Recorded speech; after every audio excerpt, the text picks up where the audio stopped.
We'll taste it.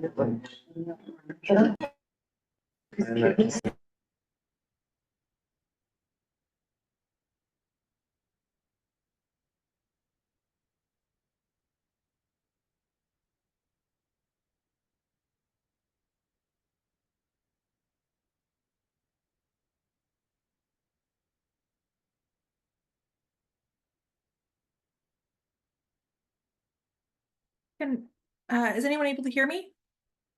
I can hear you. I'm not hearing any audio from the room. Okay, thank you.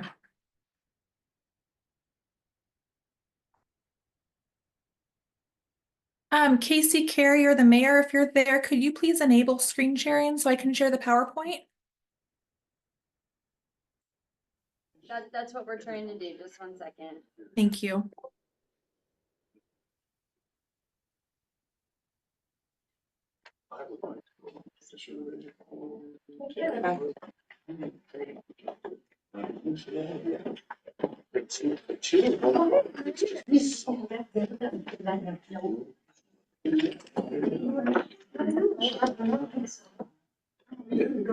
And an indication that the deal years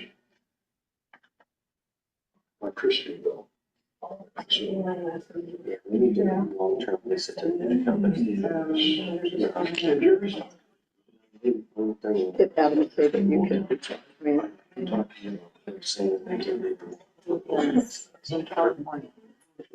But I mentioned to you.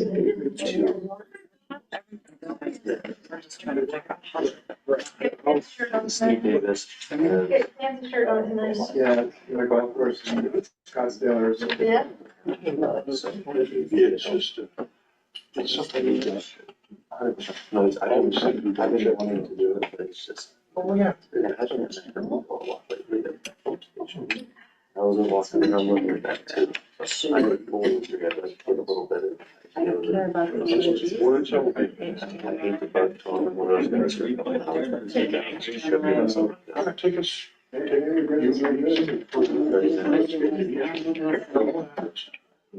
What can you just explain to watch Duck Dynasty? It might be more fun. Because I mean, I know we did use a little power for the storm. There's. Oh, damn. Hey, how are you? Good. Nice to see you. You too. How are you? Sure, like a kid. We are. Yeah, you do. Yeah. Awesome. Well, they really. Good. Good. Well, watch TV. Meetings are Saturday. She's Share. the whole. Yeah. She's the best kid I've ever hired. Oh. So it's on over Sharon. It's on here right now. She's a character. Hello, Tara. Hi, Mayor Springer. You able to share, Tara? No, it says that the host has disabled screen sharing.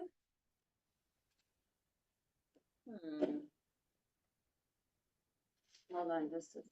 I thought I had.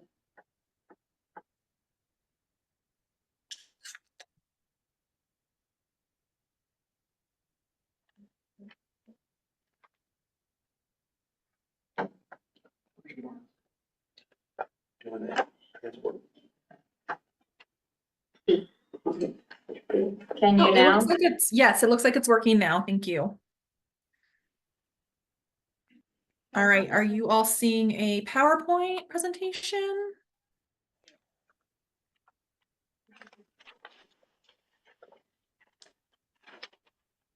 Okay. All right, would you like me to go ahead and get started, Mayor Springer, or do you have tasks to handle first? Please get started. Thank you, Tara. Okay, you're welcome. Good evening, everyone. I'm Tara Dunford, the city's contract accountant. I first presented to you back in April and am now here to provide a more comprehensive budget update. As a reminder, my role with your city is to assist the mayor and council with understanding the city's budget and understanding the fiscal impact of potential changes or decisions. Additionally, I'm serving as a technical resource for the mayor and staff on finance and accounting issues as they arise. My original contract was for 100 hours and we were still well within that. I don't expect us to get anywhere close to that for calendar year 2024. So we're rolling right along with the original arrangement. So tonight I'd like to update you on the general fund budget and then also provide a brief overview of the remaining city funds. The city follows the cash basis accounting method as prescribed by the Washington State Auditor's Office. Cash basis accounting is simpler than generally accepted accounting principles or GAAP. So if you're used to seeing GAAP-based financials, please keep in mind that the city's reports are going to look different. Most notably in that there's no balance sheet or accruals under cash basis accounting. The state auditor's office prescribes a uniform chart of accounts and fund structure which must be used by all cash basis governments within the state. This allows for a consistent framework for financial reporting and budgeting. So if you think something looks odd or you're not sure about the number sequence, it's all prescribed. We're really using what we're told we have to use to report out. Under cash basis accounting, revenues are recognized when received and expenditures are recognized when paid, regardless of when the revenue was earned or when the expenditures were incurred. Revenues and expenditures are reported at gross amounts and are not netted against each other in cash basis accounting. Governmental accounting is organized and operated on a fund basis. So a fund is defined as a fiscal and accounting entity with a self-balancing set of accounts segregated by purpose for a specific activity or for complying with special regulations or restrictions. A general fund is always required. And then bond funds, utility funds, and funds with outside legal restrictions are required to be accounted for separately. There are also additional funds that are allowed for managerial purposes. So I just wanted to give you a little bit of background about the fund structure and why we are where we are with these funds. It's a mix of required funds and optional managerial ones that have been established over time, but they really should be thought of as separate sets of books. For reference, there's a summary of 2024 expenditure budgets for all city funds. As we talked about last time, the general fund is the main operating fund of the city and is the most constrained as far as resources. So this is the most important fund to focus on when considering the overall budget.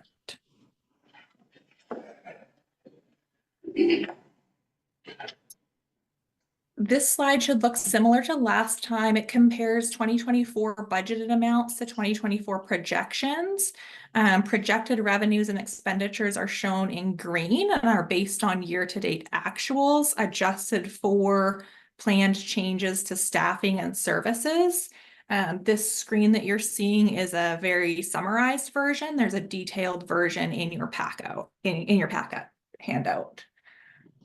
Tara, excuse me. Yes. Councilman Skinner, I'm going to interrupt you just for a second. Can we move their box away from the numbers? Hold on just a second.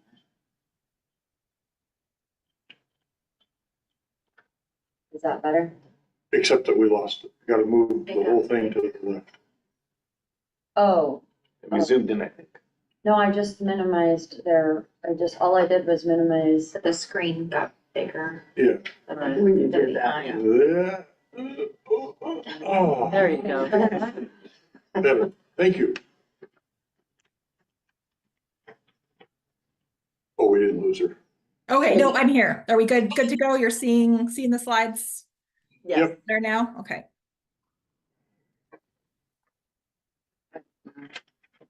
Is it because it's not Sorry, go back to this one. So this summary was presented back in April as well. There were no changes to the revenue projections. Nothing substantial has happened that would lead us to change those projections. But the expenditure projections have been changed since we last went over that. And we'll discuss that in a moment. The next slide is exactly the same as presented last time, but I just want to present it to remind everyone that the projected revenues are nearly $300,000 less than budgeted due to two primary factors. So first, business and occupation and electric utility taxes are expected to be approximately $185,000 less than budgeted due to the closure of the mill. It's unclear why these revenue lines were not adjusted downwards in the 2024 budget development process, but we have captured the reduction in our projections. The intergovernmental revenue budget includes a $100,000 RCO grant for park maintenance. However, we don't know how much of that, if any, we'll receive in 2024. So I pulled it out of the projections for now. And then as a reminder, these revenue numbers that you're looking at are the same as presented in April.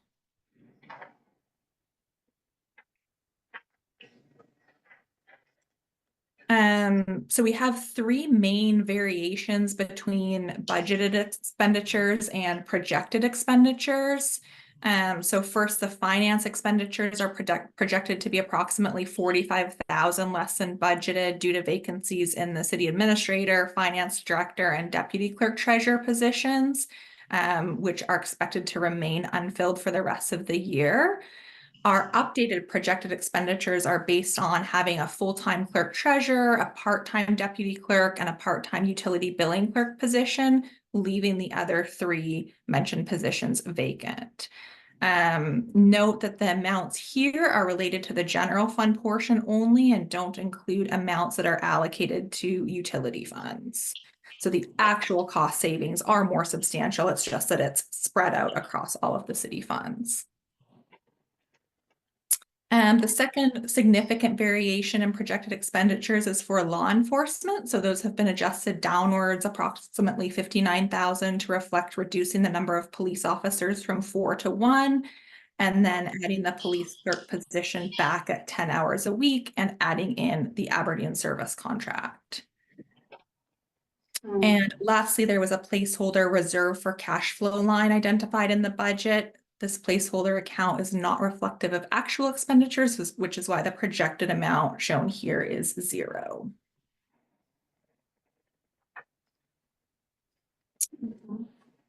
This slide is a summary which shows the updated expenditure projections as of current versus the expenditure projections that we presented back in April. There are a few significant changes in our updated numbers. First, a part-time deputy clerk position has been added back to the current projections. We did not have that position identified or added in April. Second, the police chief position has been restored to full-time with the current projections versus half-time in the April projections. And lastly, the city administrator salary had not been completely removed from the building and planning line in April, and that is corrected with these current projections.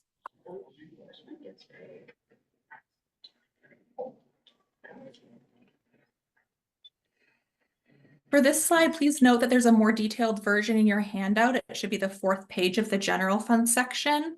The purpose of this one is to show a very basic estimate of what the general fund budget looks like going into 2025. This projects no revenue increases at all over 2024 and projects expenditure increases of 5% over the continuing 2024 expenditures. Based on these very preliminary estimates, it should be possible to adopt a balanced budget in 2025, which could even include a surplus. And a more detailed picture of this by department is shown here. The main reasons why expenditures are projected to decrease from 2024 to 2025 is that the 2024 projections include several months of higher staffing levels than what would be expected in 25.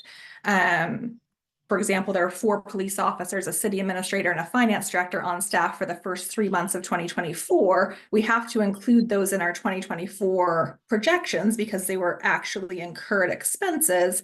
However, we don't expect those to come back or continue on in 2025, thereby showing a decrease.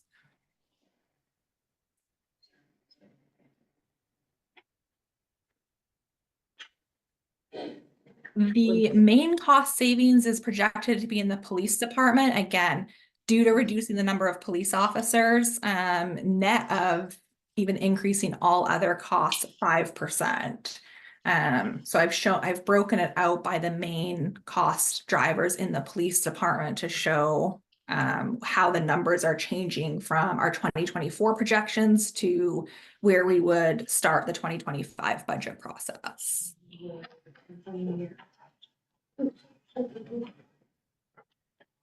Okay, and I will stop there. If there's any questions on the general fund side of things, I'd be happy to take those before we move on.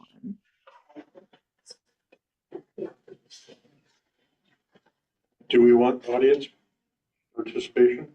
Tara, do you want it strictly from the council, or would you want the audience to be able to answer questions? That's completely up to you, Mayor, how you would like to handle it. We can either do that at this point or hold questions till the end, up to you. I think for the general budget, we will allow questions, one per person, so we can move on and get all the information tonight, because this is a workshop.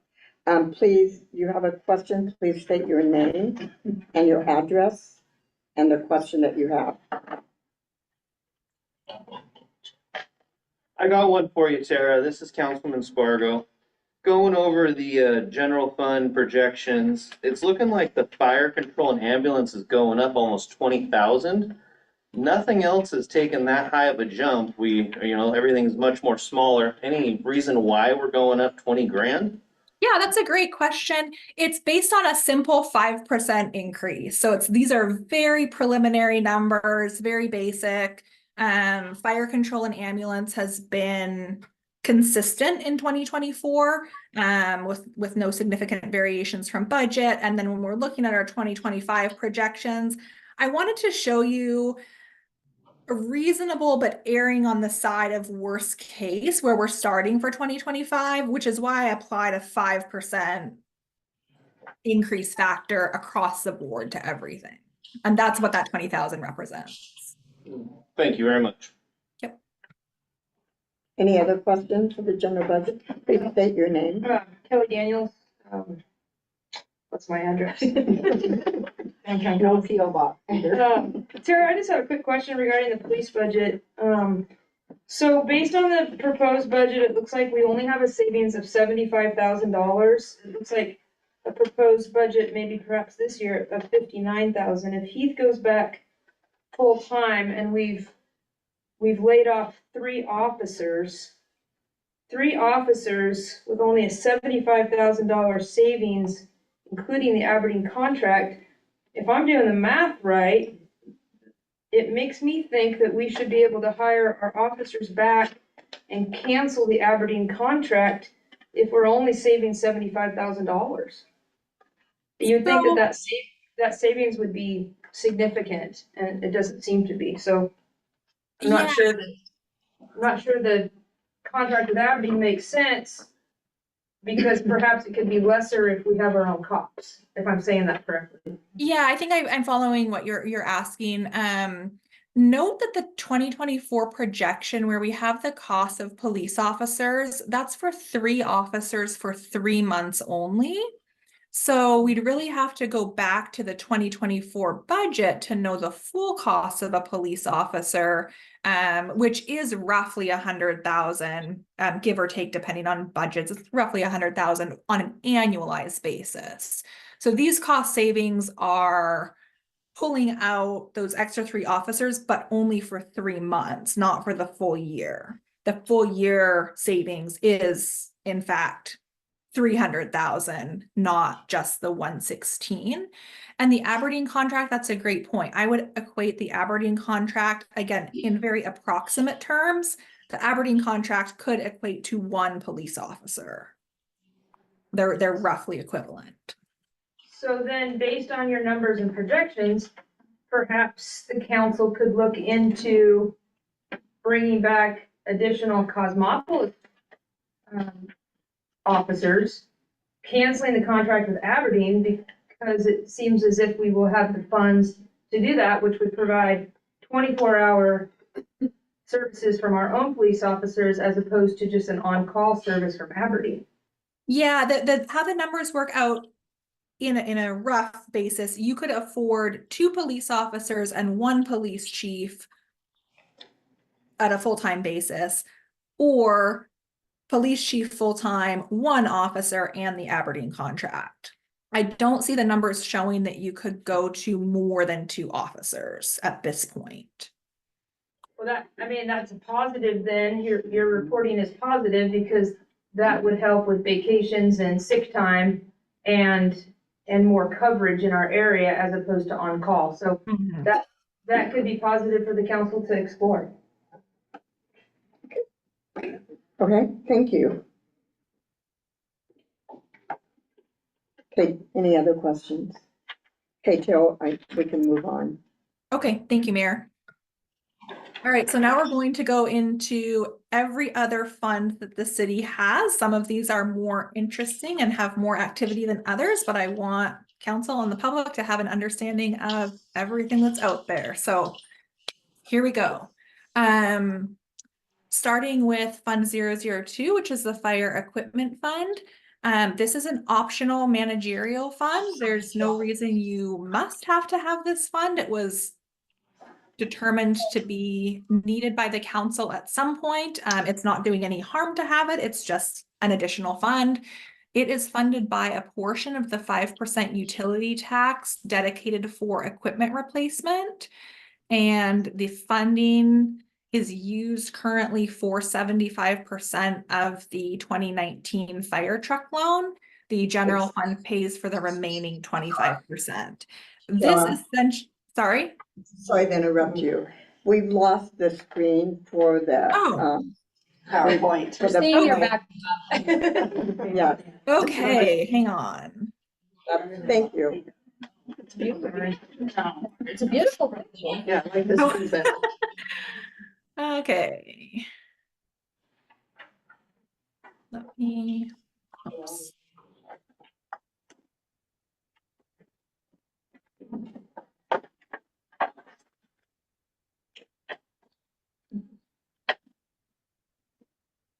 Are you seeing it now or not yet?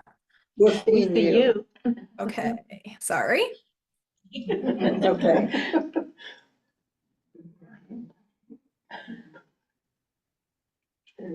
There we go. Is it Okay. back? There you go. Okay, very good. Thank you. Okay, so this fund really could be rolled up into the general fund for all intents. It's splitting out and separately accounting for a portion of the utility tax. My best guess is that this would have been done because there's interest in that 5% utility tax and wanting to show it transparently. Of course, that's just my best guess. So that's what's happening with this fund.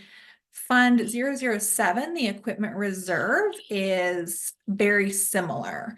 So it's funded by the other portion of the 5% of utility tax that's dedicated for equipment replacement. Why these are separate, I'm not sure. They don't need to be separate. They could be combined. But again, it's not doing any harm to keep them separate.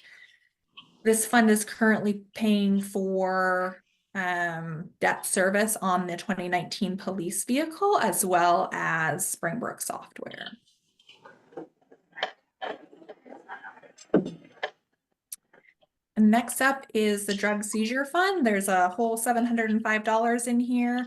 If you did have a drug seizure within the city where cash was seized, the funds would be placed into here.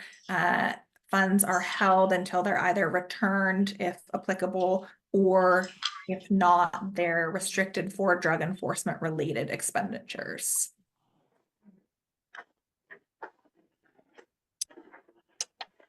Fund 011 is the Advanced Payment Cemetery Fund. So your city code allows for prepayments on cemetery services on a monthly basis. This fund accounts for those prepayments that have been made. There's just under $9,000 in there. In the 2024 budget, there wasn't anything projected as far as revenues or expenditures, which is not unusual. It would seem to make sense to me that there wouldn't be a whole lot of of prepayment activity happening in the cemetery. It is good, again, not strictly necessary or required to keep this in a separate fund, but it does make sense so that you can easily go back and figure out who paid what and when.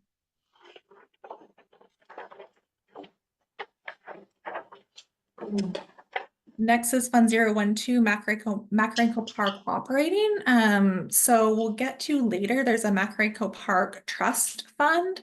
The interest on that fund can be used on operating expenditures for the park. So this subset of the general fund is used to account for that interest revenue and then the spending of it on park operations. So there's a little bit of a balance built up in there. We started the year with just under 10,000, and based on current expenditure and revenue activity, expect that there could be close to $25,000 in the fund by the end of the year. That's just good for council to keep in mind. So we're going into the 2025 budget. You can think about, are there any bigger projects for the park?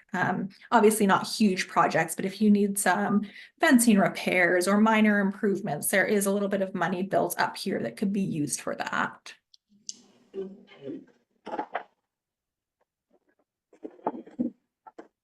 The street fund is next. So this is Fund 101. This is a required fund because it's partially funded by the motor vehicle fuel tax. That is a relatively small portion of the funding source. The bigger portion is an allocation of property tax and utility tax revenue that goes into this fund. The allocation amounts are set during the budget process and they can be changed. This is always a little bit of a confusing point, but you need to consider the street fund in conjunction with the general fund when you're looking at the general fund. The reason is that the general fund is subsidizing the street fund. So if you decided we're going to allocate no property tax money to streets, you would have more to spend in the general fund. So they really go together. You really have to consider them together, even though it's prescribed, we account for these things separately.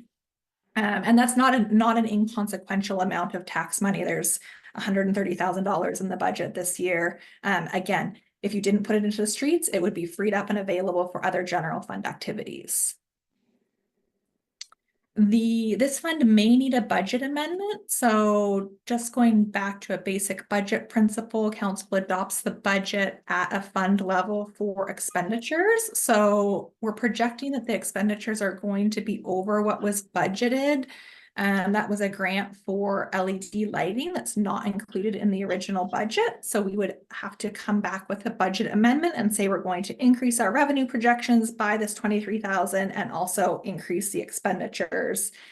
Even though it's grant funded, we talked about earlier, we don't net revenues and expenditures. Council still needs to provide authorization for the spending.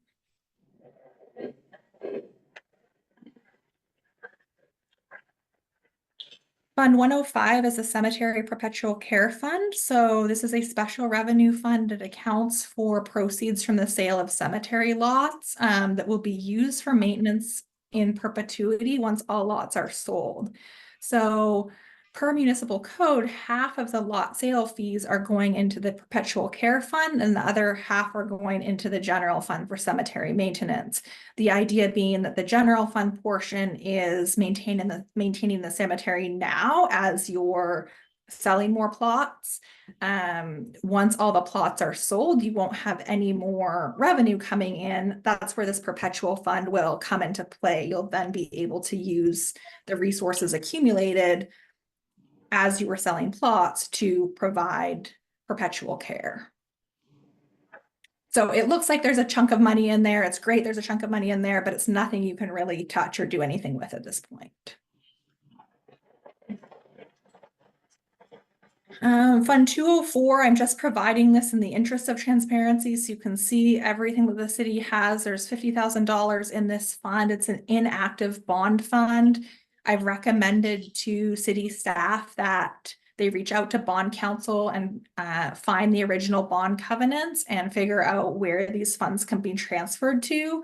It's most likely that the answer will be they need to be used for a similar purpose as the original bond, but I don't know that. We always have to go back to bond counsel and get a legal opinion before spending leftover bond proceeds. It's very legally restricted. There's big compliance issues if you misuse these funds. So it is money sitting here. The city will be able to do something with it. We just don't know yet what it can be spent on. But city is looking into it. Fund 205 is the 2022 bond. So this fund's accounting for use of the $3 million bond proceeds for a new building and for the property tax levy associated with the debt service on that. This fund really should have been split into two funds from the start. It's not set up correctly, so it's a little bit confusing to look at it. Of the balance that's in here, all of it is unspent bond proceeds. So it's money dedicated for the new building. The debt service payments that you're seeing are paid for by taxes. So we showed debt service expenditures 183,860. That's going to be paid for by tax revenue. That's just over 188,000 this year per your actual levy.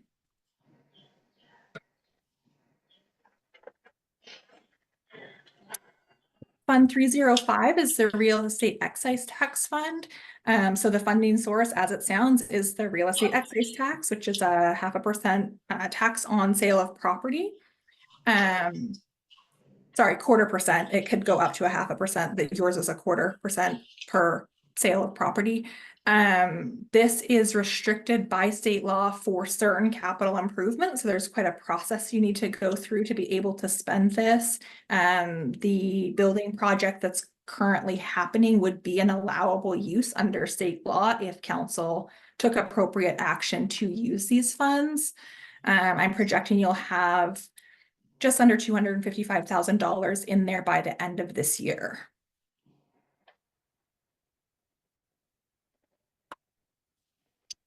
Next is Fund 401, the water fund. This fund is required to be accounted for separately. So utility funds must be maintained in separate funds and utilities must be fully funded by ratepayers.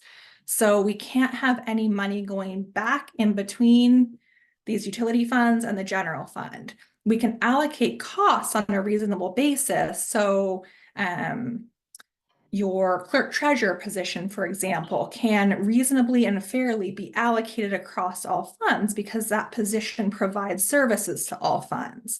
That's allowable. You can and should be doing that exercise. What would not be okay is for a transfer to be made from the general fund into the water fund or from water back into the general fund. These really need to be looked at as standalone businesses. So with that in mind, obviously charges for services to your ratepayers, to your customers are funding the activities in this fund. The city purchases water from Aberdeen and it's based on actual water usage. That contract is billed by Aberdeen and paid monthly.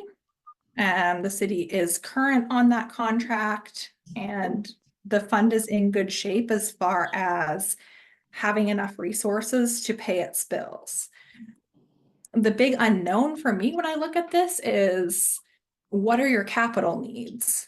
I don't know the condition of your water system. If you have a major water failure or a major infrastructure issue, projected at the end of this year is just under 74,000. That's not going to go too far to a major capital issue. So that's a recommendation to council. Look at that. You really need to understand the state of your infrastructure to see if the balance you have is sufficient to protect you against what's coming as far as capital. And that's a really unknown for me. I can't answer whether it's good or bad, right or wrong. It could be just fine and everything could be in great shape, or you could have major projects that you haven't saved for. So we just don't know until we start looking into that in more detail. Next up is the sewer fund. So exactly the same as the water. This fund must be funded by ratepayers. And also Aberdeen provides the underlying service. The contract with Aberdeen is structured completely different for sewer than for water. So water is very simply based on usage. You're charging it to your customers. You're paying Aberdeen a little bit of a lower rate. There's enough of a difference to cover everything. The sewer contract is much more complicated. It's based on a pro rata share of Aberdeen's sewer budget, which includes debt service and capital outlay. The billing is done annually for prior year services. So what you're paying for in 2024 is actually for services rendered in 2023. So Cosmopolis is always a year behind. That's problematic, and that your cash flow, you're using current year revenue to pay for prior year expenses. You're always behind in that sense. And that's been going on for years and years and years, unfortunately. The other real problem with this structure is that you don't know what your bill is going to be from Aberdeen until months after the fact. Sometimes they may bill in spring, sometimes it might be in summer. And it's based on a share of their budget. So if they did a lot of capital, your bill's going to be really high. If they didn't do so much, it's going to be low. It's very difficult to estimate and project where you are. Prior administration did get behind on paying the Aberdeen contract as well. So of our projected $495,000 in expenditures for 2024, $325,000 of that is for 2023 usage, and the remaining $170,000 was past due. It was billed and due in 2023 for 2022 services and was not paid until spring of 2024. So there's definitely more to come on the sewer side. I would hope that the city could get to a place of having a more standardized contract and a more predictable contract so that you could align your charges with a known quantity rather than having to guess as to what the bill from Aberdeen is going to be every year.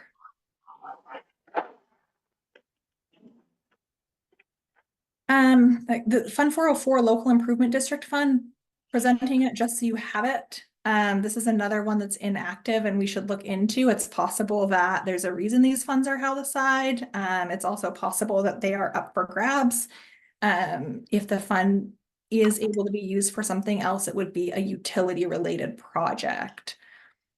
But more research needs to be done on this LID fund.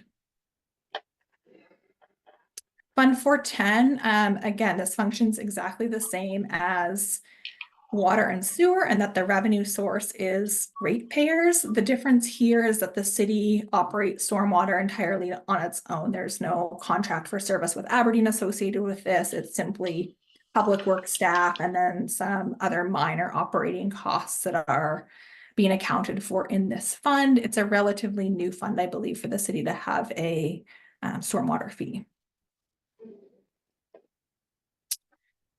Fund 702 is the last fund. This is the Park Reserve Fund. So there's approximately $300,000 sitting in this fund.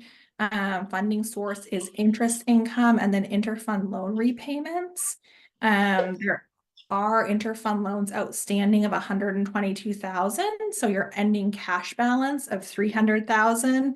If you want to consider what the fund truly has available, it would be $422,000. The $300,000 in cash plus the $122,000 that's owed from the general fund. The city is making the interfund loan repayments in accordance with the debt service schedule that was established when those interfund loans were approved by council.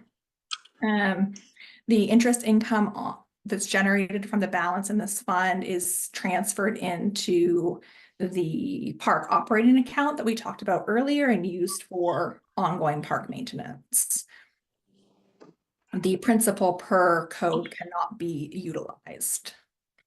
Question?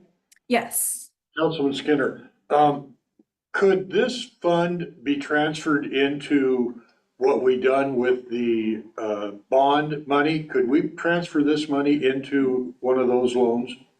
No, this fund is established by code and it specifically says that the principal cannot be used. So it's only the interest that's generated on this fund that can be used, and it has to be used for Makarenko Park. Thank you.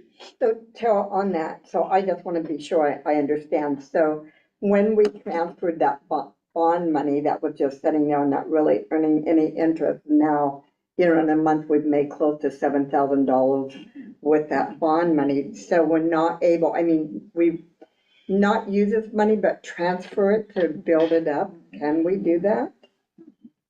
The interest revenue that you are making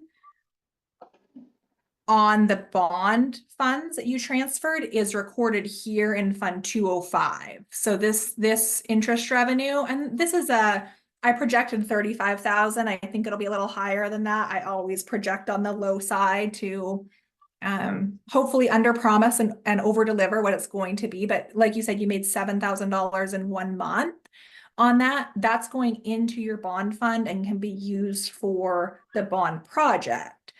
The Makarenko Park Fund 702 is also earning interest, and it's getting an interest allocation. That's on the city's generic LGIP account that's spread across all funds.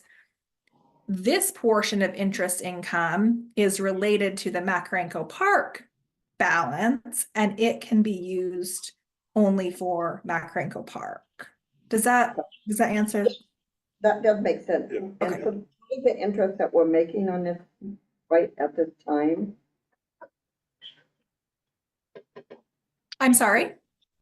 And what is the interest that we're making on this at this time? I believe the LGIP is still currently paying above 5%. It changes when they send your monthly statement, it's based on the average of every single daily rate. So it changes every day.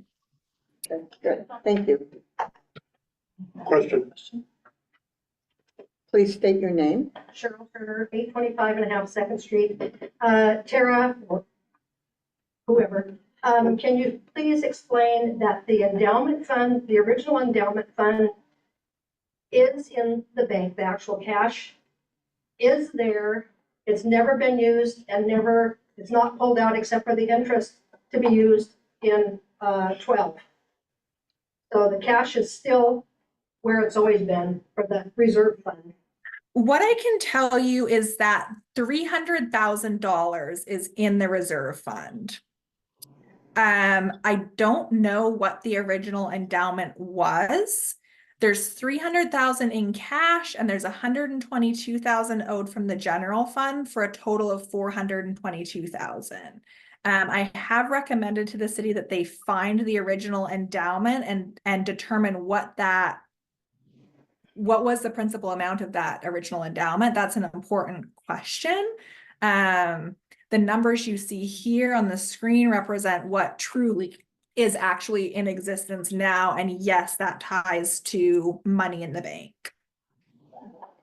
And we are exploring all of the documents. I'm trying to find all that information at this time.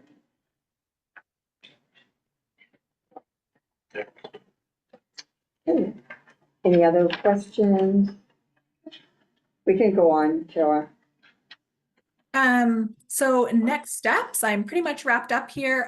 Continue monitoring the general fund projections and cash flow. It's really important to keep doing that for the city to stay on top of that. As we talked about back in April, the cash flow position was very, very precarious early in the year. I think things are starting to turn, but we just need to make sure that we keep an eye on that. The next thing is to review sewer rates and the related service contract with Aberdeen. Like we talked about, this being a year behind thing is problematic, and not knowing what your bill is going to be next year is also problematic. So there's work to be done on the sewer rates for sure. And then here we are, ready to start 2025 budget. It's pretty much budget season for everyone. So council can look forward to, I'm sure, an interesting budget process. So, Tara, one of the things that we did talk about this week, when we were looking, I know that all the citizens are probably wondering what is happening within our community as far as the maintenance, especially on Second Street. And when I was talking to you and we were looking at the budget, do you want to talk a little bit about that budget? Are you referring to the landscaping budget? The landscaping budget. Yes. So as far as I can tell, there was about $9,000 budgeted for landscaping in the street fund, and it looks like we've pretty much spent that so far this year already. And my understanding that was spent in the first 3 or 4 months, is that correct? It looks like the first 6 months, I would say. Okay. I have a question regarding that. We weren't supposed to be paying, I thought, the first 4 months of the year to the landscapers. Were we past due before current mayor and council took table? I would have to look into that to determine this is the downside to cash basis is when you look and see, oh, I can see, okay, we paid $9,000. What year was it for? We have to dig into that and see what the invoices were for. So we could certainly get an answer to that quickly. Gotcha, thank you, because it seems like that's just a lot of money going out on the first portion of the year where the grass doesn't even really grow around these parts. Mm-hmm. Okay. Are there any other questions? Kelly Daniels, 360 First Street. Tara, do you have any, did I miss a slide on any type of reserves or any projections on any type of reserves for this year, or are you waiting to do that in 25? So the reserves that's a great question and something I should have pointed out before starting it. The ending fund balance for every slide essentially is, you could call it a reserve. It's what's left over. It's what you have to carry forward into next year. So going back to the general fund, which I think is the most interesting for everyone, we would project the general fund balance at the end of 2024 to be just under 180,000. Is that strictly a reserve? No, council hasn't taken any action to formally establish a reserve policy or designate anything as a reserve. As a best practice, I would say you'd want to be somewhere in the range of 20 to 25% of your expenditures. So if we look at that 1.5 million in expenditures, we would typically use that balance and say, okay, we should keep an ending fund balance of 20 to 25% of that. But there's no formal policy about reserves as of current. So that the follow-up question would be then, is that 179,000 in, I guess you could call it reserve money, for lack of term. Yes. Is that because of our current staffing and no plans by council to hire any additional staffing other than the police chief going full-time? Is that, am I accurate in that? Yeah, you're accurate in that. I would say that's a function of what we started the year with, what the actual revenues are going to be, and what our projected expenditures are going to be. And yes, the expenditures are a function of those items you mentioned. So has council given you direction based on their vision for what staffing they will hire or won't hire for the rest of the year in order to make that number more real? So these projections are based on what the mayor has directed me to do, which has gone through council. So on the general fund side, the projections factor in not having a city administrator, not having a deputy clerk, but instead having a clerk treasurer position, a part-time deputy clerk. So these projections have been lowered because of those big factors that are currently in play. Now, if council came back tomorrow or today and said, we want a city administrator, but we want to keep all these other positions, then these projections would totally change. So they're projections based on what's happening at this moment and what we know at this moment. all subject to change. So that's one clerk treasurer, one assistant clerk treasurer part-time, one full-time police chief, and one full-time police officer, Correct. plus Aberdeen's contract. Correct. Yes. Okay. And doesn't that include three full-time public works? Oh, yeah. And then also Joe, who works a minimum of a few hours a month. And Yes, yes, it includes your existing staff absent these changes and moving pieces. so I guess this is my last follow-up question, just to make sure I understand. Then my question earlier today about the budget about adding additional police officers, it's probably not that positive. Because if we were to hire any type of additional staff, we would not have the funds then to hire for police services. Am I correct? Yes, yes, correct. So if you, I believe that one police officer roughly equates to the Aberdeen contract, right? It doesn't work out perfectly, but it's roughly, if you cut the Aberdeen contract, you could hire a second police officer. To get to a third police officer, if we look at 2025 and we say, okay, we think maybe we have a surplus of 65,000, that's not going to cut it really for any position other than a part-time one. You'd have to make a cut elsewhere in order to add a third police officer. Very, very good job. Thank you, Joanne. As you know, the council, the safety committee and all of that, we are looking for it, hopefully, to increase our police because it's vital to this community and they've expressed that, in the coming year, next year. And so thank you. Excellent presentation. I don't know about the rest of you, but I think it was very clear where we're at in this city. Thank you, Tara. You're welcome. Thank you very much. Thank you. Thank You're you, Tara. welcome. Okay.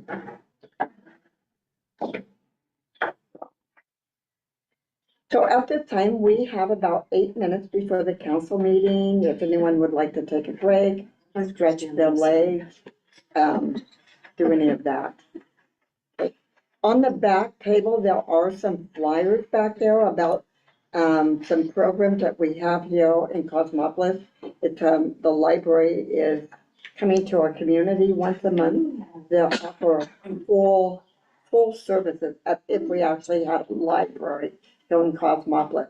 And that will be taking place tomorrow. I'll give you the time and dates during the council meeting, but there is information. And then Highland Park is doing a story time. So you can also look at the information on the back and there's council packets back there. Okay. Okay, we'll see you back at 7.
Yeah.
Could you please stand? Councilman Skinner is going to lead us in the Pledge of Allegiance.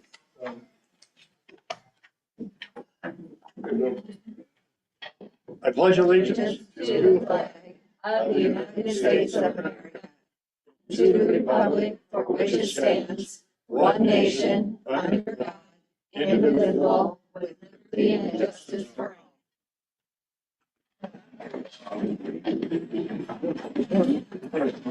This is Mayor Springer. It is Wednesday, July 24th, 2024. and I call the council meeting to order. Treasurer Barr, would you please take roll call? Councilmember Skinner, Here, Councilmember Wynn, Here, Councilmember Spargo, Here? Councilmember Colette. So Councilmember Collette reached out to me. His work, he's running a little bit late, but he will be here this evening. Is there a motion to excuse the lateness? Motion to excuse? second. Motion passed. I'd like everyone to stand. Tonight, I'm going to ask for a moment of silence in memory of Councilmember Debbie Moran and her years of service to the city of Cosmopolis.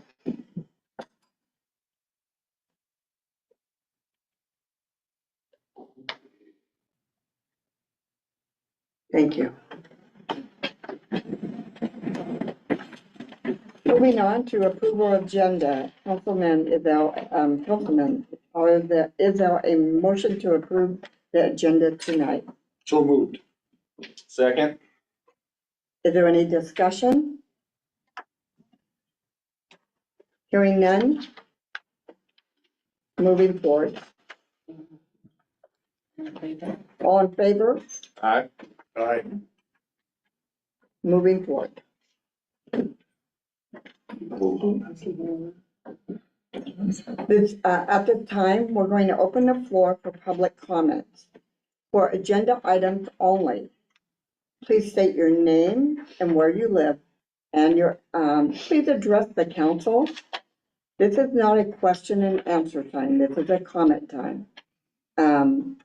We will ask that your comments be respectful and that you will limit your time to 3 minutes. We are not sharing minutes this evening. You will have a 3-minute time to make a comment. Cheryl Fenner, 825 and a half Second Street. I just had a comment on the keeping bees. I have had a mess on my car because of the bees that are on First Street. You can't get the bee poop off. It's like wax on your car. I think they should be not in the city at all. They should be somewhere else. Bees will go up to 2 miles to get their food. So I would appreciate it if they didn't have an ordinance to allow bees in the city and that they were, the ones that are there, be moved elsewhere. Thank you. Thank you for your comment. Any other comments this evening? Cross bearing 1006 Bell Drive, Cosmopolis, as a observation ordinance that I believe Councilman Wind has proposed on how meetings are run. I noticed that public comments has been stricken from the first part of the meeting, and I personally oppose that. Thank you. Thank you for your comment. Any other comments this evening? Hearing none, we'll move on to the consent agenda. Do I hear a motion to approve the consent agenda? Motion to approve the agenda. Second? Is there any discussion? All those in favor? Aye. aye, All those opposed? Hearing none, moving on. Okay, we'll move into committee reports, the auditing committee. Is that me? That's you and Councilman Collette, who will be coming later. He'll have the report. I went into the office, today's Wednesday, it was Monday. No, last Monday, a week ago Monday, and went through the vouchers, and everything seemed to be in good shape. I've started to try to do a little bit more research on our electrical bill. The city of Cosmopolis is, you can imagine, every street light and every little building that we have for pump stations and everything, all has a meter, and we have accounts out there that are minimum charge, which is $63.40. There's 13 of them, and I'm wondering where they all are. I'm going to go out with whether it's Tom or Jamin or one of them and try to go out and locate or have them explain to me where they are. They can be as simple as a pump station, which understood needs a meter. But do we have ones out there that are not used, not necessary, and we've just forgot about them and the PUD continues to charge them for us? I don't know. We want to go out and, I would like to go out and check that out, find out about that.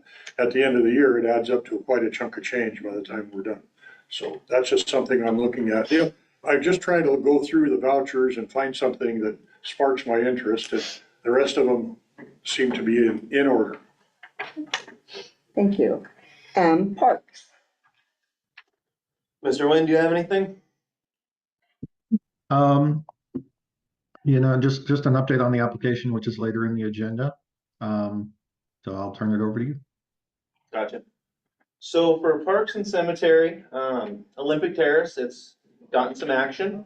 Public Works has managed to get it cleared out, so thank you to the Public Works crew for getting up there and getting things hauled away. So it's looking a little bit cleaner and crisper. Brian Gish over at Sherman-Williams, he's donating some paint and has a volunteer to paint the fence and the pump house for us. So that will be looking sharp here in the near future. Macarinko Park has the community garden. A lot of folks kind of have forgotten about the community garden that's up at Macarinko Park. It's a jungle. It's about shoulder height. We have some funding there. I'm gonna look into some ideas to try to, get some assistance up there. But right now I'm up there working. If anyone is interested in coming up and doing some gardening, I'm open to all helpers. It's a beautiful area, bunch of natural fruit, berries, apples. I'd love for anyone to come up and take a peek if you'd like. If you want to participate, head down to City Hall and the gals can get you the information. That's all I really have for Parks and Cemetery. Thank you, Councilman Spargo. Public Works. And I'm back. So Public Works had a meeting with the guys earlier last week before, I think it was Monday or Tuesday before we were supposed to meet. They were able to get out and do the streetlight project. They got a lift truck, they got a sweet deal on it from Roglin, so that was amazing. And they completed the streetlight project, so that is a huge plus to the city. We'll get a little brighter lights at nighttime. And they've had some sewer leaks, water leaks. They've been in and out of some pretty nasty holes, so they've been working hard up on the Holly area of the neighborhoods. So the crew's got their hands dirty, then they've got their new worker learning a lot of new things. So with that, also, they've been working away on landscape, and I've been seeing them all on lawnmowers. I've been seeing some things getting done. I know nothing can get done fast enough for anyone's liking. Thank you for everyone's patience on letting these guys get to each little area. I know I was thrilled to see Mill Creek Park knocked down last night when I was going up to the gardens. And that is all I have for Public Works. Thank you. Public Safety. It's tough when there's only two of them. We had a public safety meeting, again, a little over 2 weeks ago, and had discussions, came up. There is a deal in the packet. I think we'll probably discuss more of it. It's the camping ordinance that we have in Cosmopolis. The concerns now, since the Supreme Court's ruling has came down, and in Cosmopolis, we're worried that we're going to get an influx of people when they get ran out of where they're at right now. If that's what's going to happen, we don't know, but we want to be forward with protecting our city. And so we just are looking at adding, I think, only one line to the ordinance that stands right now. We've discussed it with the attorney, and we have a sample of the ordinance, and we'll bring it forward later tonight. Again, discussions were had in the budget about manning in the police department, and we are working hard moving forward to get our chief full-time, and that second patrolman is still a ways out. I just don't believe, in my study of it and working with the committee that I've got, that we can see it fit into this year's budget. I could be totally wrong, but that's just my feeling at this point in time.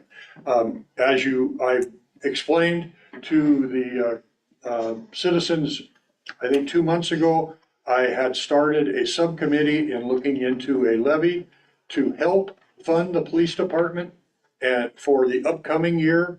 And in my problem, we kind of stalled out. We were going great guns and had lots of ideas.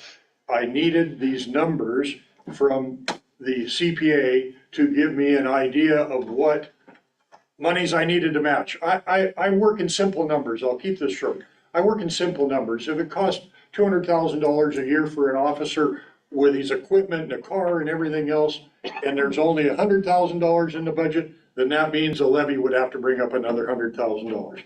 That were the kind of numbers that I was trying to receive, just like everybody else. Tonight, I finally got those numbers. I can sit back down now with our subcommittee and move forward. We felt that it had to be on August 5th. It had to be on the agenda to get it on a ballot. I don't see that happening for this coming year at this point in time. But we're going to continue to work to make sure that public safety, our police force, is the best it can be in Cosmopolis. That's what we feel the citizens have told us they want. And I am working to make that happen. That is my report. Thank you, Councilman Skinner. This evening, we are missing two of our chiefs. They will be back at our next meeting, but we do have Mr. Cedar here to give the report, our building inspector and code enforcement.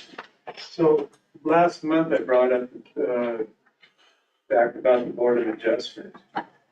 What has happened since then is that there has been one citizen that has come forward saying we shouldn't do away with the Board of Adjustment. He would like to be on the Board of Adjustment. That would only bring it up to 3 members. We should have 5 in case one of the other ones can't be there at the meeting. My understanding is there was no real clear direction as far as which direction we should go from the council as to whether we should disband the Board of Adjustment and bring in an ordinance where the council would be basically kind of the Board of Adjustment for minor issues. If we had major, bigger issues, shorelines or whatever, then that would go either to the Planning Commission or to a hearings examiner.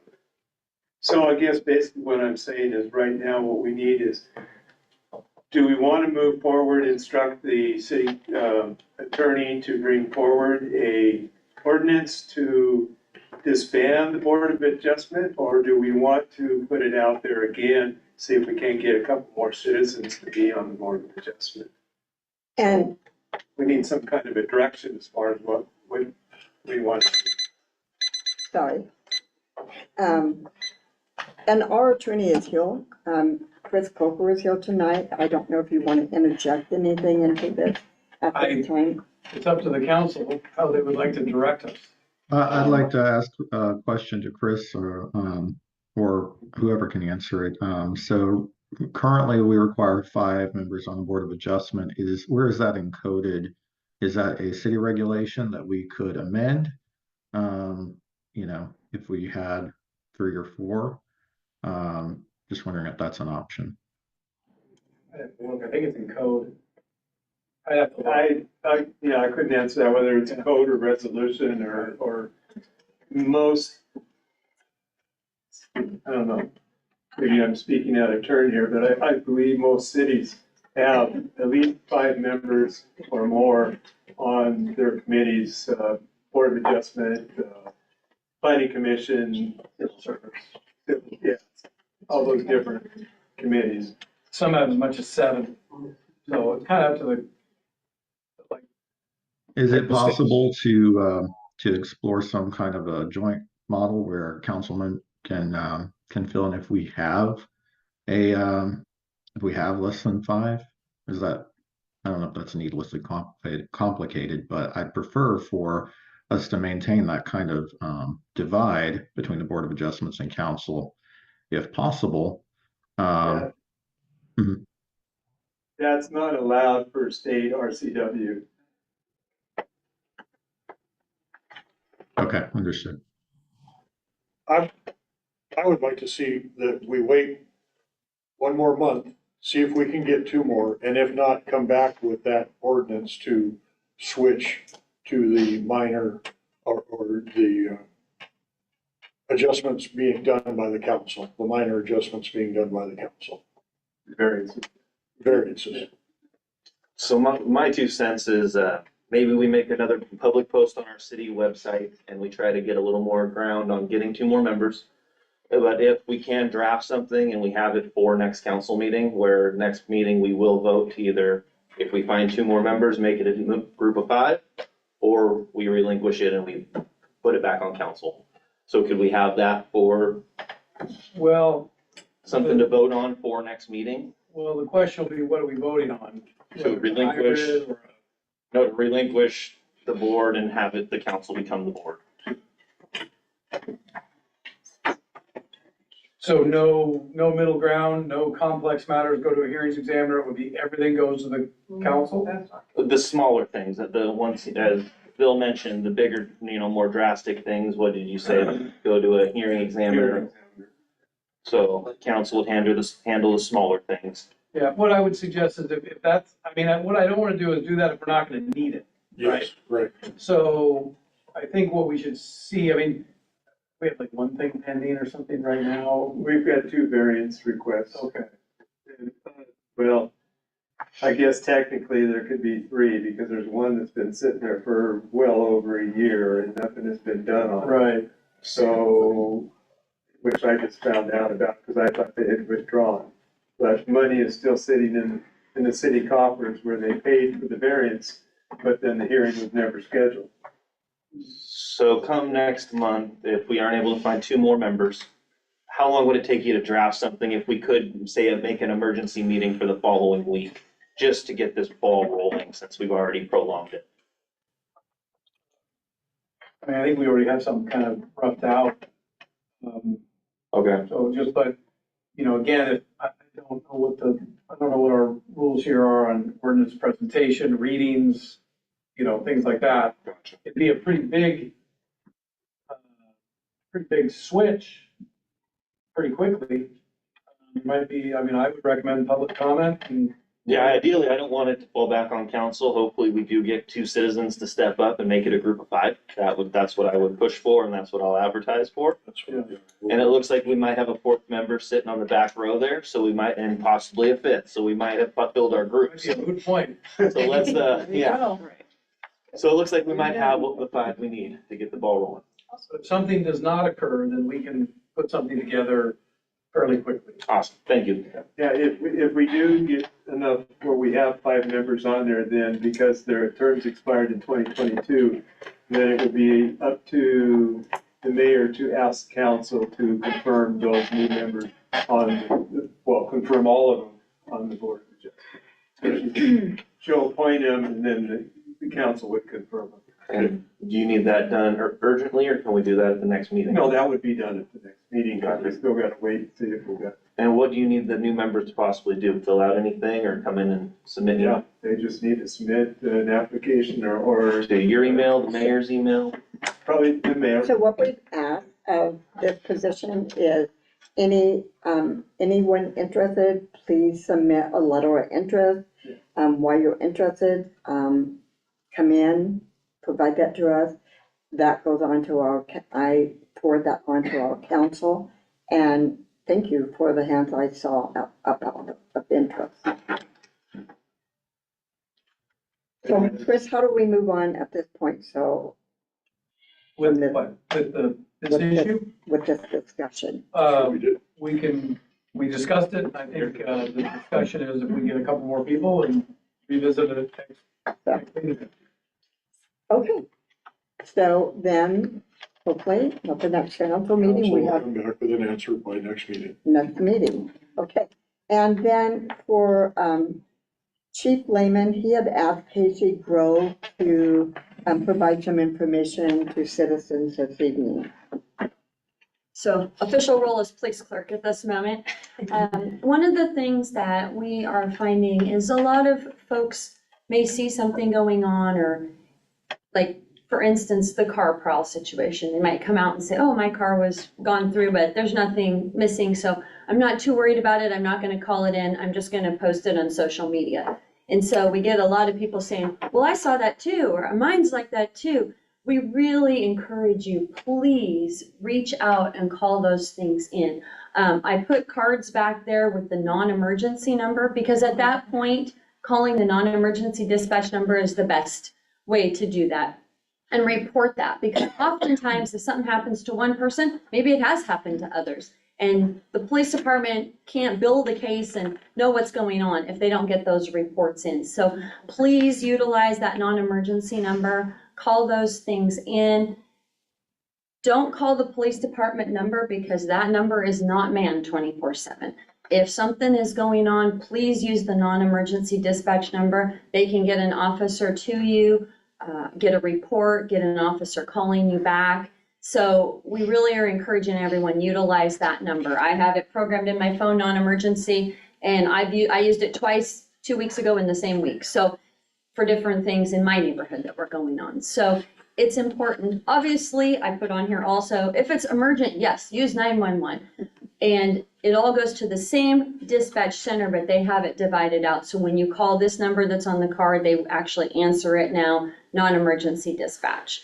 So we just want to encourage everybody to do that. Don't call the police department and leave a message on the voicemail here, because that might not get checked right away. And then you're not getting your best service. And we want to make sure that you're getting what you need from the police department. So again, please utilize that non-emergency number, and please do report. Don't think that you can't because, oh, it's minor, it's not a big deal.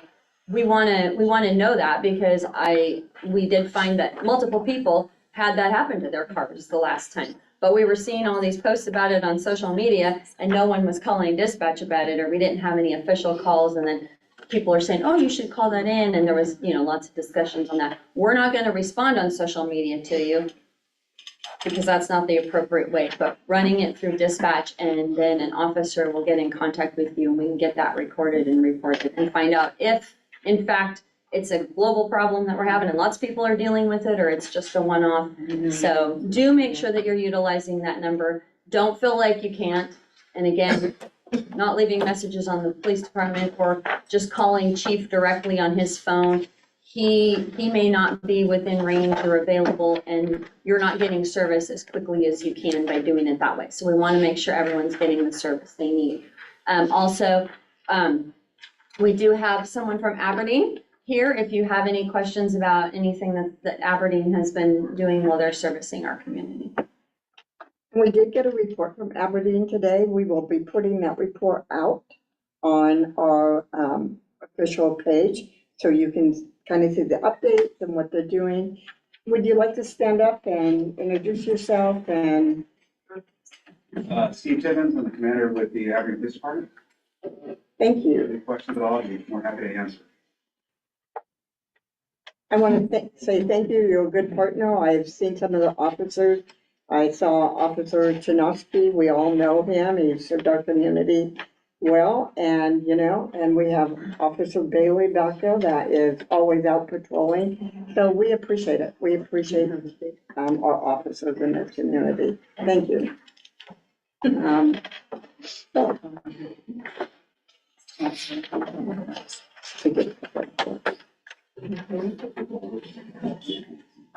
So, Tom, I think that Public Works, Justin, Councilman Spargo covered that. Is there anything you wanted to add? Nope. Okay, thank you. So we're going to move on. And tonight we're going to be doing a presentation on utility billing. And so I don't operate those machines. I take a lot of phone calls, and I appreciate everybody's grace and understanding. And our clerk treasurer, Carrie Barr, will be presenting on this tonight. Hopefully we can get it up on the screen for you.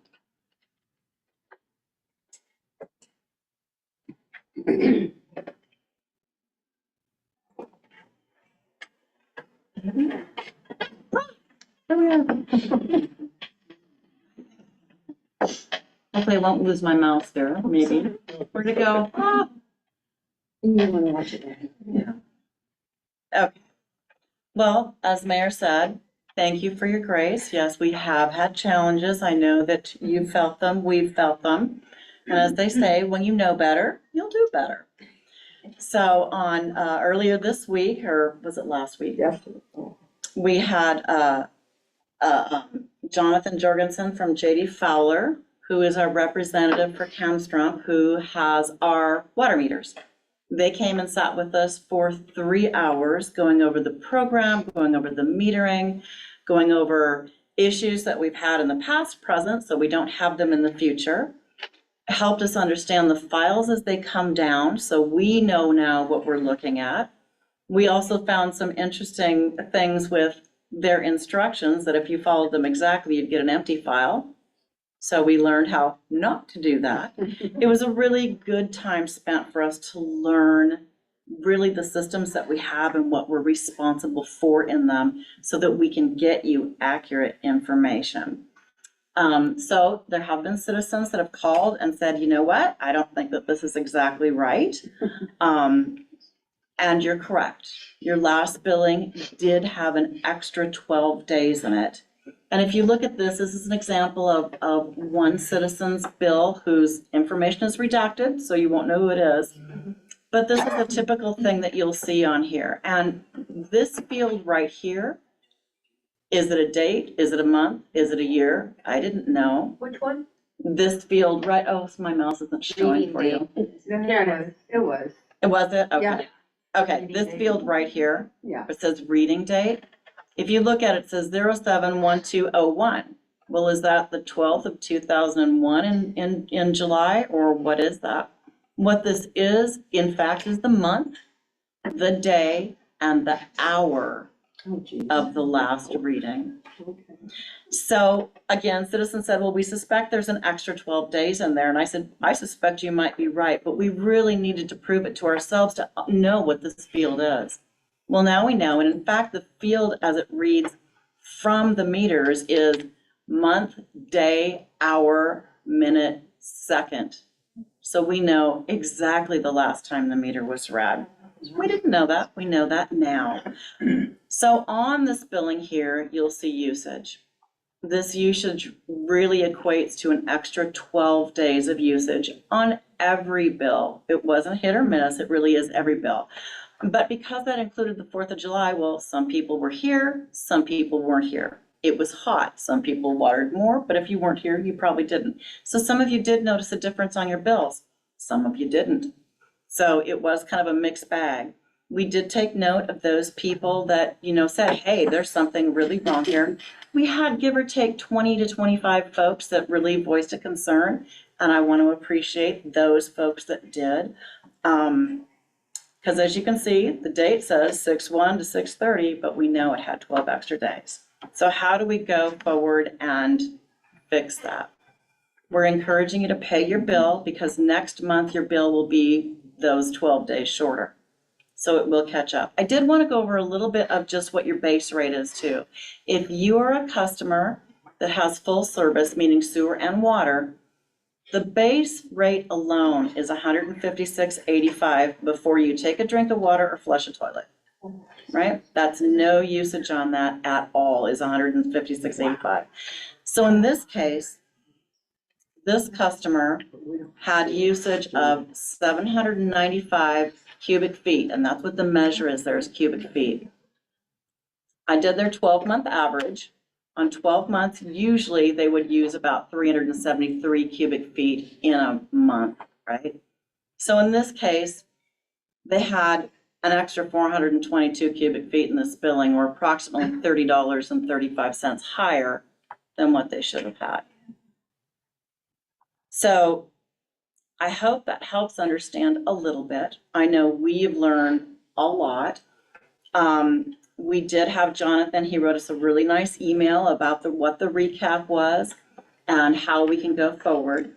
Additionally, what we're going to do, because we also want to make sure that the meters themselves are reading accurately. So next month when we go to do the billing, with help from Public Works, we're going to randomly select 20-ish accounts.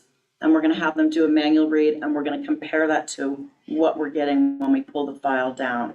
It's just an extra double check. I'm sure the meters are fine, but this is gonna help us to learn as well.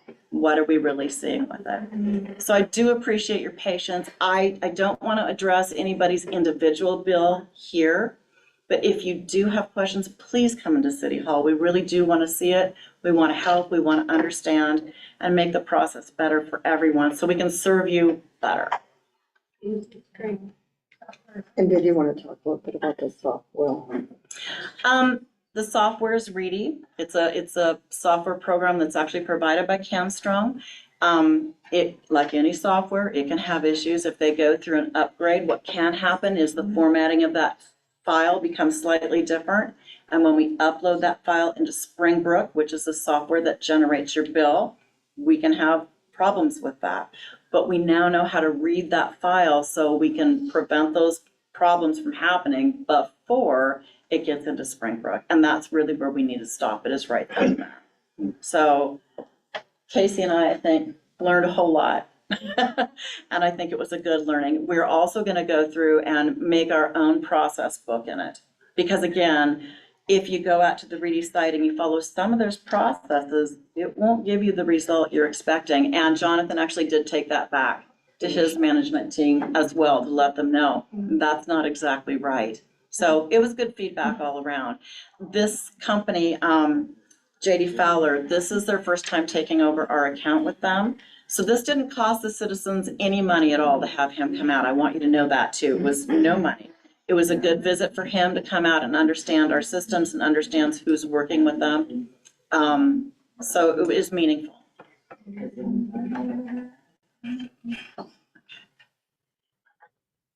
Okay.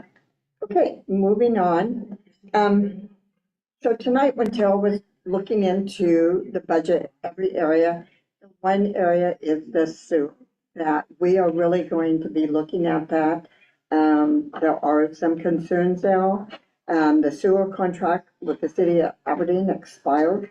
I am going to be meeting with the city of Aberdeen. There's probably going to be several meetings. We're probably going to, not probably, we will be in negotiations.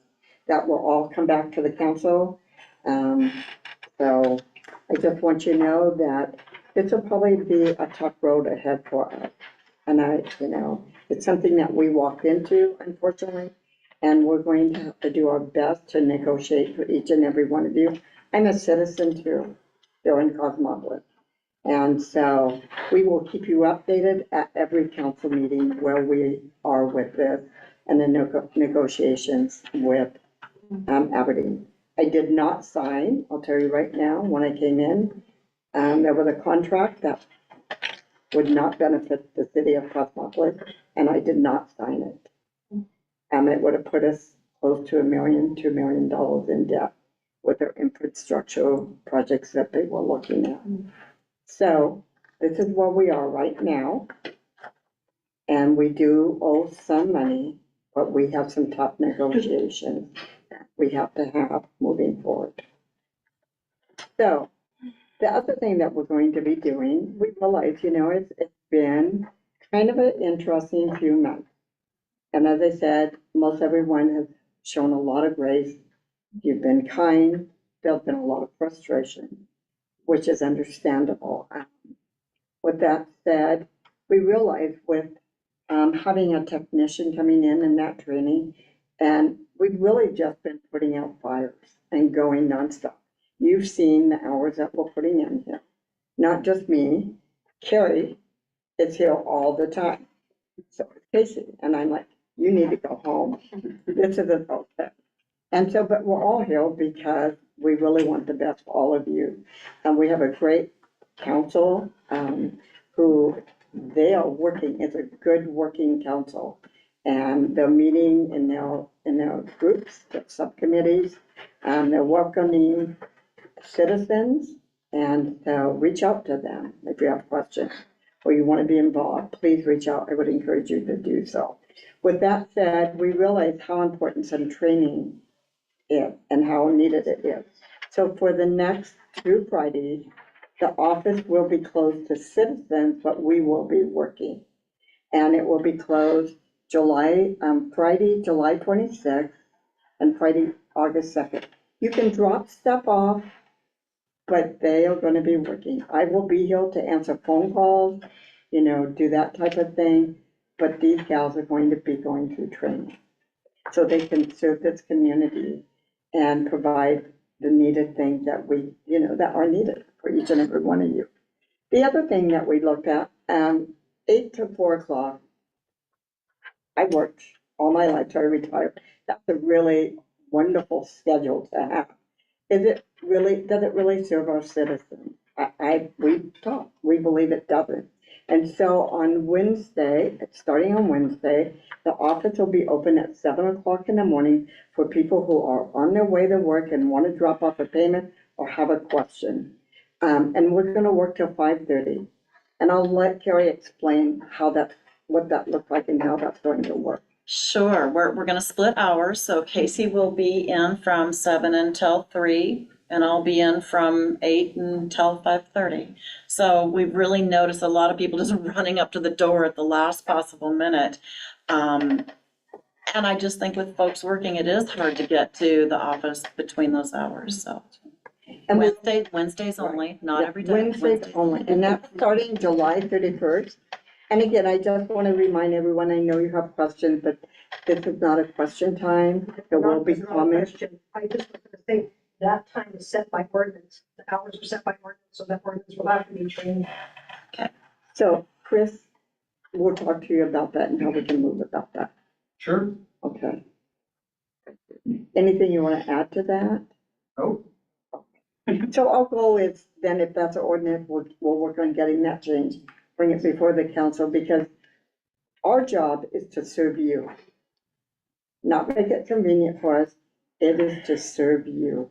And like Carrie said, 8 o'clock, we've had people running up to the door, they have a question, but they're on their way to work. So we want to be available and make sure that we're doing our best to serve you.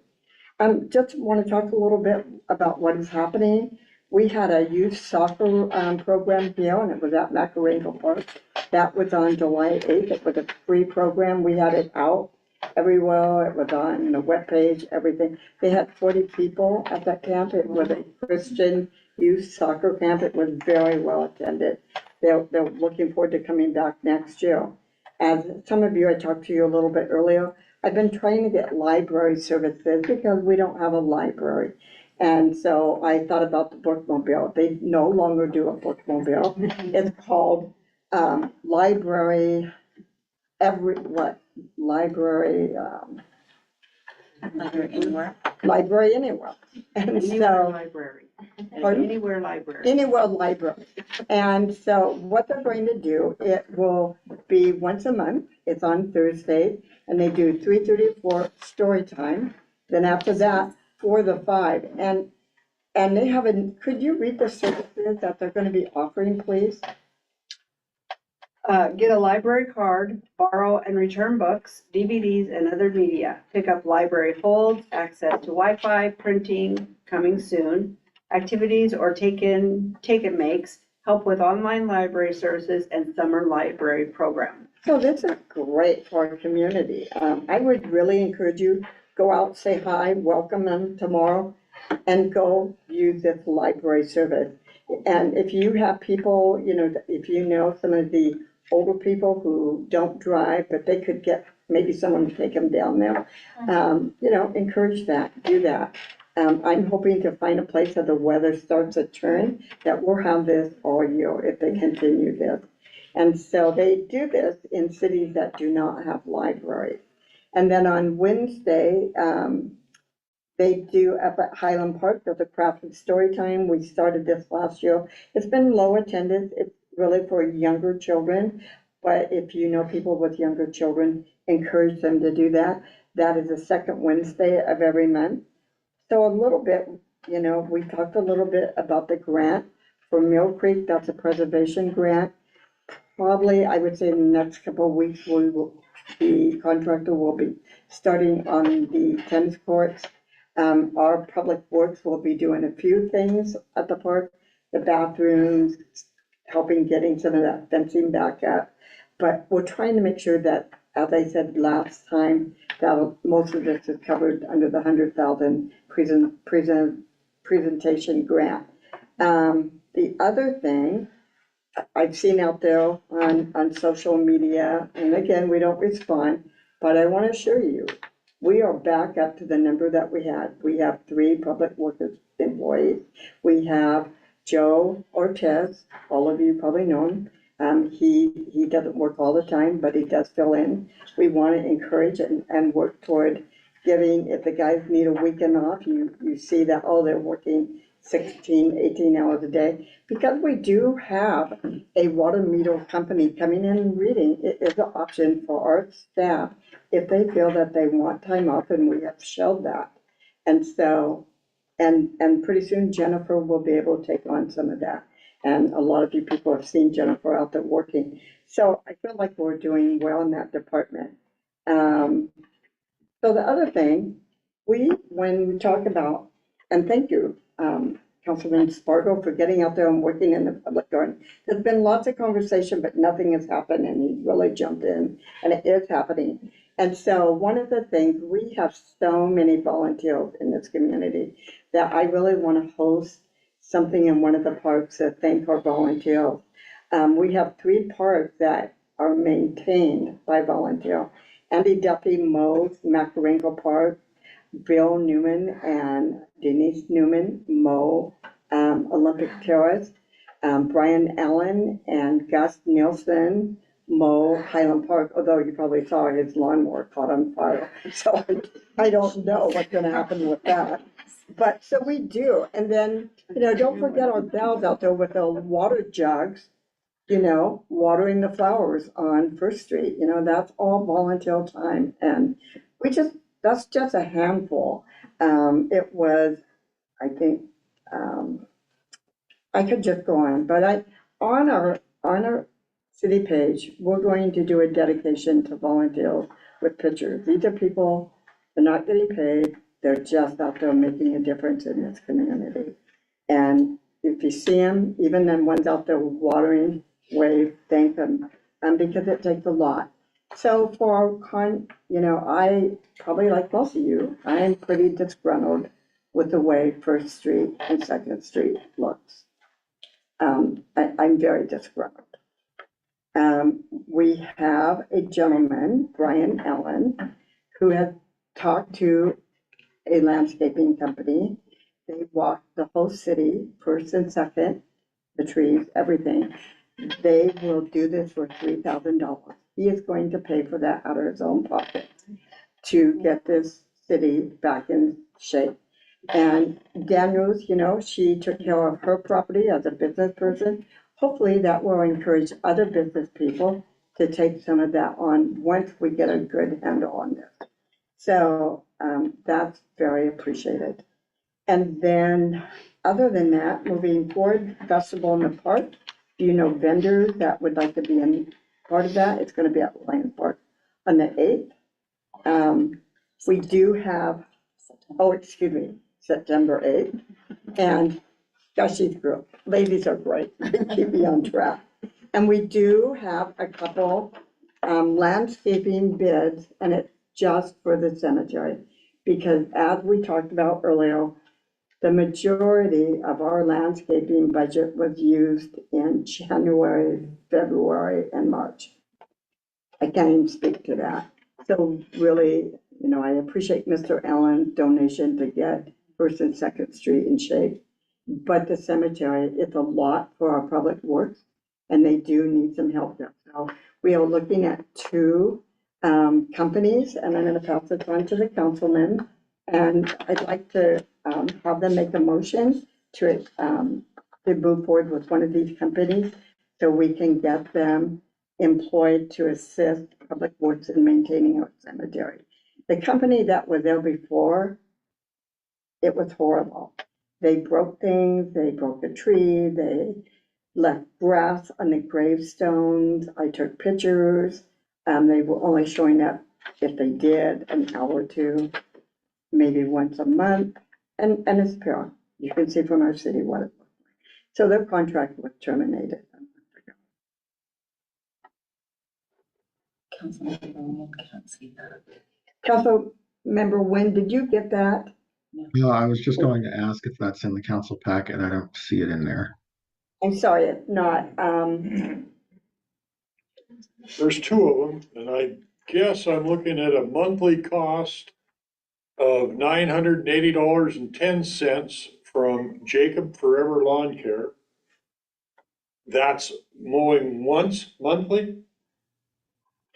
Is that satisfactory, Tom? In August, it is. This time of year probably is. Yeah. And it's $19.60 double it if it's bi-monthly. Or just the maintaining of the cemetery, which is not just mowing, a riding mower running around. There's weed eating, there's rock gardens, there's different aspects of the job up there that need to be taken care of as a groundskeeper for a cemetery.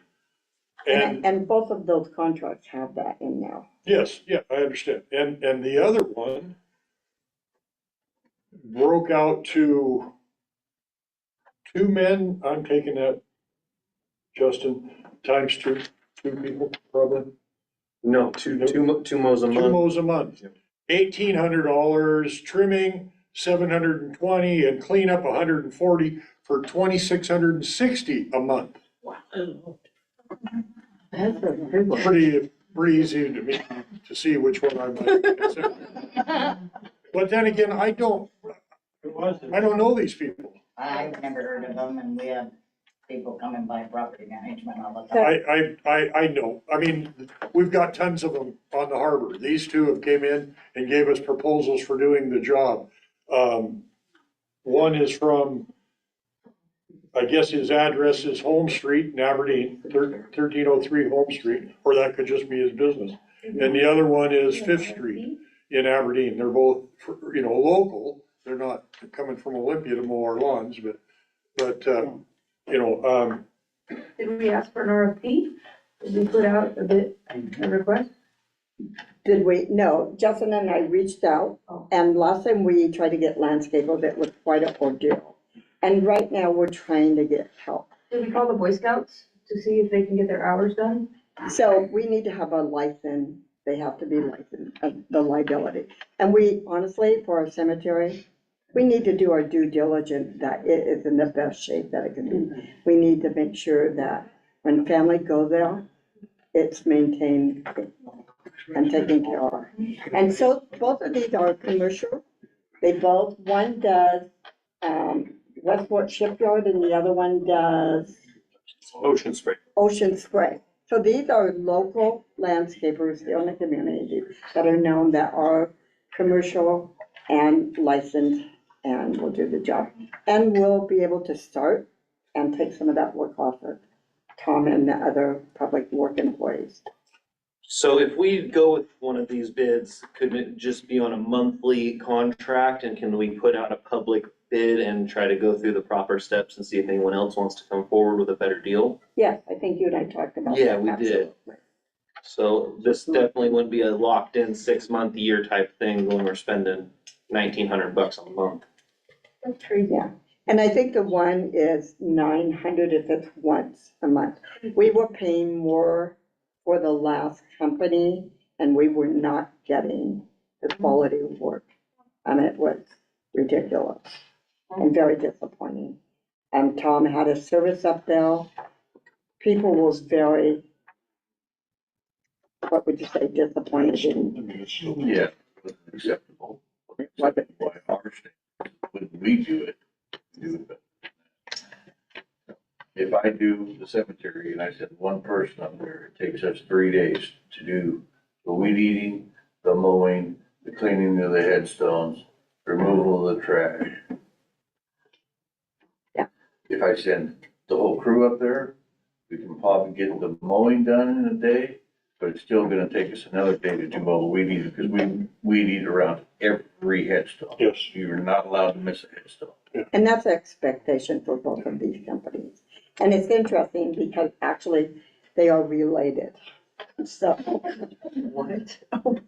They are, they just one, yeah, they're related. Uncle and nephew. Yeah, uncle and nephew, so. We did not know that before. Competing with. Yeah, Justin, I was like, what? So it was interesting. Pretty simple. Anything else? Councilman Nguyen? Are we looking to make a motion today? Or, Yeah, it seems like we kind of need to get up there and get some work done. We have some services in the future. So we have services in the near future. We need it looking tip top. Weeds are getting pretty tall. Gravel's getting weeds growing in them. okay, sounds good. Nothing further from me. I motion we go with Jacob Forever Lawn Care, for the temporary time being, and we put forward a public bid to look at other options. Is there a second? I second the motion. Any discussion? Hearing none, all in favor? Aye. Aye. Moving forward. So new business. So we have at this time a open position for council position 5. We will hear from the 2 citizens that have expressed interest to be considered for this. And I will ask each of them to address citizen and council members up to their interest and qualification. And then after hearing them, we will the council will move into an executive session. They will leave the room and to discuss this. What they will do is call Councilman Nguyen on the phone when they leave the room. And then they will come back and then they will take a vote at that time. So the first person, our first applicant is Sue Darcy. Could you please stand? And would you like to come up here so you can talk into the owl and we can make sure we get? I mean, you don't have to talk right into No. it. Stand. Yeah, Okay. so they will pick you up. That would be great. Thanks. Good evening. So I'm here this evening seeking your consideration for the vacancy of position 5 of the Cosmopolis City Council. I feel that I can bring to the council an open mind, a voice, and a vision of what the citizens are wanting for Kazi. I've been a business owner for the past 6 years, running an antique store in Pacific Beach, and know how important finances are to any business. Running a city is a business, just on a larger scale, and having a sound budget is crucial to that business. Kazi is recovering from its past administrations, and as such, the citizens are wanting more transparency moving forward. That seems to be happening. The riverfront properties need to be developed into viable businesses that attract tourists to stop and shop. Right now, we are a thoroughfare with tourists on their way to somewhere else. There needs to be an active movement around creating real events to draw people here. I know there are citizens with great ideas and they should be listened to, and creating a committee around this could be a viable addition to the city. As you know, I was backed by a large number of Kazi voters less than a year ago and feel I still have that support. And accepting me to fill the open seat would be supported by those voting citizens. And I would look forward to working with the other council persons. Thank you. Thank you. They had to submit a letter, and all the council did get the letters and reviewed the letters also, just so you know that. Our next applicant is Janelle Martin. Janelle, would you please come out? Hi, my name's Janelle. I am a 3-year-long resident of Cosmopolis, and I sure have enjoyed this season of time living in our community. I come from a larger city, the city of Seattle, you may know it, and so coming to a smaller town has been a real breath of air for our family. I'm married, I have 3 teenagers, 2 who go to Aberdeen High School. My husband and I are actually pastors in Central Park. And so we have I personally have a heart for the community. I want to see us come together in a unified way. I actually had put my name in the last time that there was a vacant seat. And so I just thought, man, is there some providence of it opened up again? And could this be another opportunity to serve? So I've been attending the council meetings and just to get a pulse on what's happening. I have a real heart to see us come together. I feel like it has been a time where it's been divided, and so my heart is to hear people, is to hear the constituents and take in what they have, what is concerning to them. And I surely do appreciate all the things that our current administration that you've done, the things that you've gone through.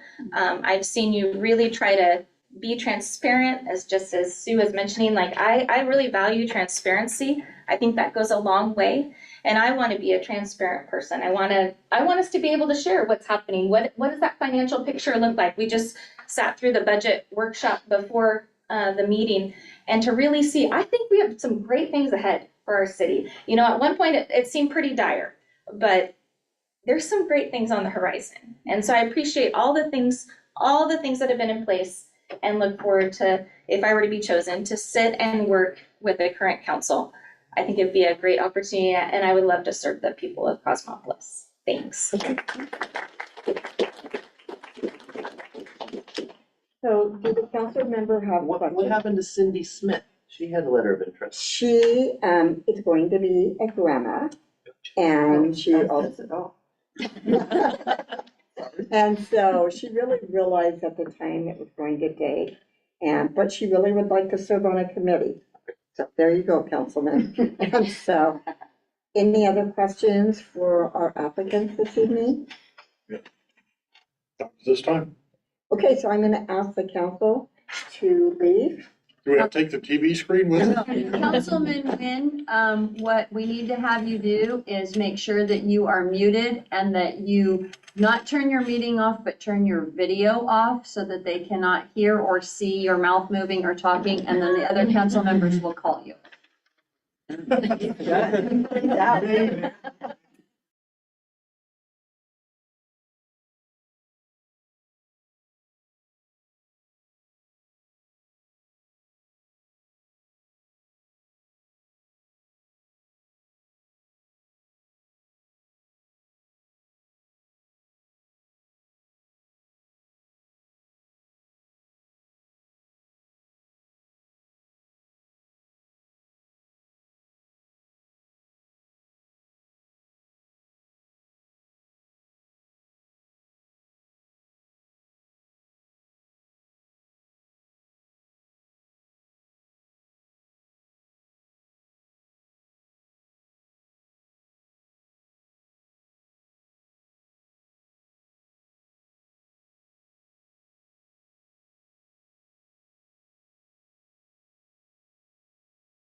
Jeremy likes to talk, I'm sorry, guys. Mr. Wynn likes to talk a lot.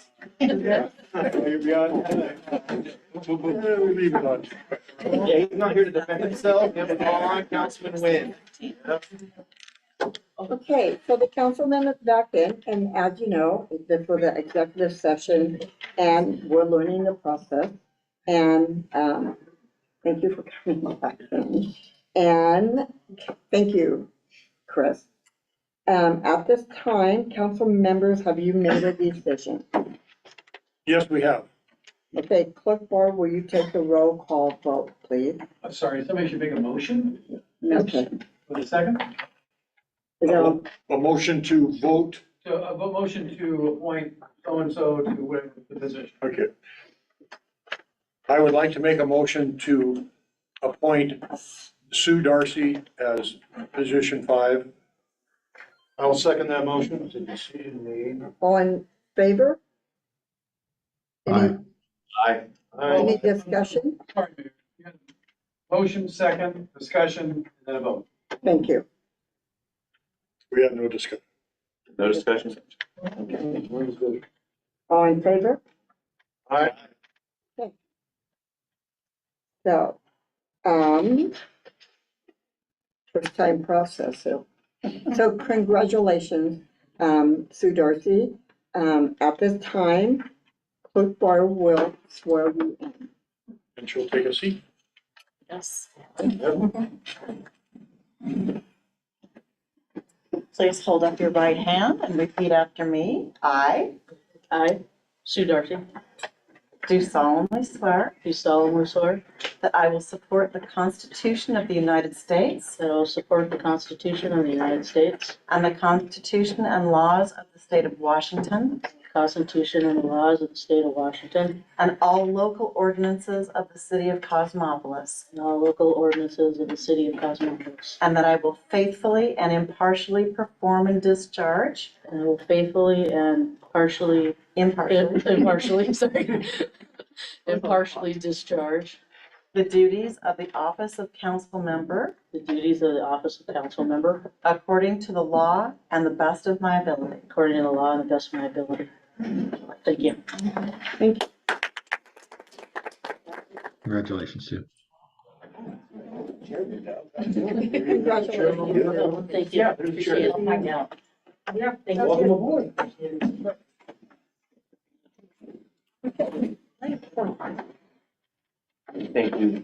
That's it. Thank you. So Chris, we'll make sure we're doing this correctly too, as we're all pretty new at this process. Mayor, I think you should say thank you to Ms. Martin. Yes. We did. Oh, I just snuck that in, I'm sorry. I could have done it in the comments and I just, so I just snuck that in. We weren't loud enough, sorry, Kelly. We took care of it. Okay, and we do appreciate everyone that offers to do their time and do their part for the community. Thank you, Janelle. Sure. So at this time, we are going to have election of mayor pro tem. Do we need a motion at this time, Chris? You could have somebody, suggest somebody or somebody. I would like to make a motion to appoint Councilman Skinner as the mayor pro tem. I'll second. I would like to put my name in that hat. If I could get a second. There we go, Susan. Is there any discussion? I guess all I have to say is, I love Cosmopolis. I love the community. I love what we have going on. I see big potential. And if something ever does happen and the positions do need to be filled, I feel like I could step into the role and it would be big shoes to fill, but I am happy to take on that task and challenge. That's all I have. So at this time, Clerk Barr will take a roll call of vote. There should be a motion, so we have a motion on the table with Mr. Skinner, second. Okay, And we also have a second person that we had a motion and a second. So what we should do is there's been a motion and a second for Councilmember Skinner. should be a vote on that. Okay. And if it's, he's voted in, then it would be a moot point in the position of pro tem. Okay. Now motion on Councilman Skinner. It's already, that's already been Already second. done. We got to vote on one and then vote on the other. Okay. So, all in favor of Councilman Skinner? Aye. All opposed? Opposed? Okay. So at this time, would we then do a roll call? 3-2? No, it's, Yes. 3-2. Kim gets it. Do we need to do an official, roll call vote? Okay, thank you. We looked it up too, we were like, actually, we're doing it. Roll call vote only. Okay, perfect, good to know. Okay, moving on, congratulations. Thank you. I don't know, but thank you. So moving forward, the next thing on the agenda is the easement invitation of J Street for the Danube Group. And Mr. Sedor will be presenting that information. So on July 8th, Monday night, July 8th, County Commission met and heard the request for the vacation of J Street down here, just off of First Street, towards the shoreline. The Planning Commission voted to approve and move forward, send in a request to the City Council for approval of the vacation, provided there are easements for the water, sewer, or whatever is running through there, and for access from the public to the shoreline, to the dike area. And so they recommended that the vacation go through with those proposals for the easements. And you have mapped out those, the easement. No, that will be provided when the Daniels come forward with their proposal, what they're going to do, showing those. And that's what I will be looking for on the plans, the site plan, showing that they have provided for the access.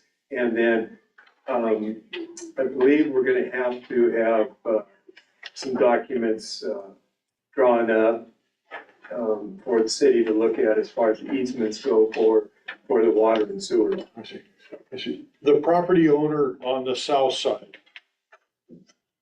walking down, looking towards the river on the right-hand side, south side, that property owner has been involved with.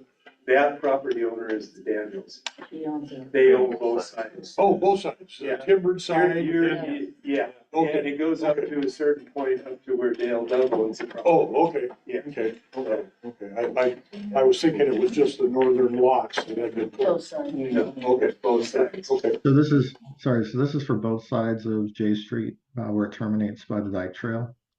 And Yeah, I recall there was a discussion last year about this vacation and, there was a clear cause for the vacation on the right side if you're, looking towards the water. I'm curious so my understanding was they wanted to use that for potentially parking space. Did they say what they wanted to do with the left-hand side? no proposal has been submitted to me at this time, other than word of mouth through the grapevine or whatever, that they're gonna be building some townhouses and possibly retail business underneath. Which, that's waterfront development, and that's what's allowed in the waterfront zone. Yeah, I think I would like to better understand what the development is going to be there at the riverfront. Just knowing that is, that is kind of what am I trying to say? It's a regular place where people do park to access the Dyke Trail. It might be of Actually, value. actually on J Street, that is not where they regularly park. they always park on I Street and go to the dike and to the walkway on the dike area. Oh, okay, sorry, let me look at the map then, maybe I'm confused. J Street used to be a driveway for the manufactured home that was in there. It was never really used. Across from Lions Park Yeah. on the straight stretch.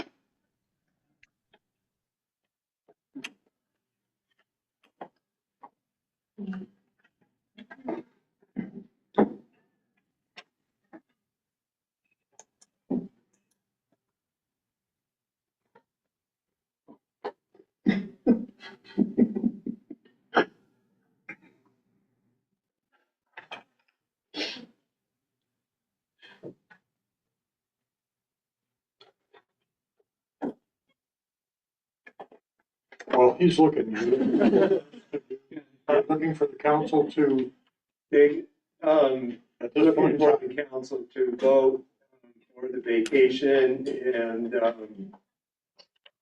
with the stipulations of what the planning commission set forth as far as the easement and the, access for the public to the dike, to the shoreline. I motion that we vacate, with the, what Mr. Seedorf had just mentioned of the easement and the water access to the Daniels Group. And just for what you're recommending is you're authorizing the city to move forward with the vacation. There will be an ordinance and all those sorts of things. Yes. It'll be like.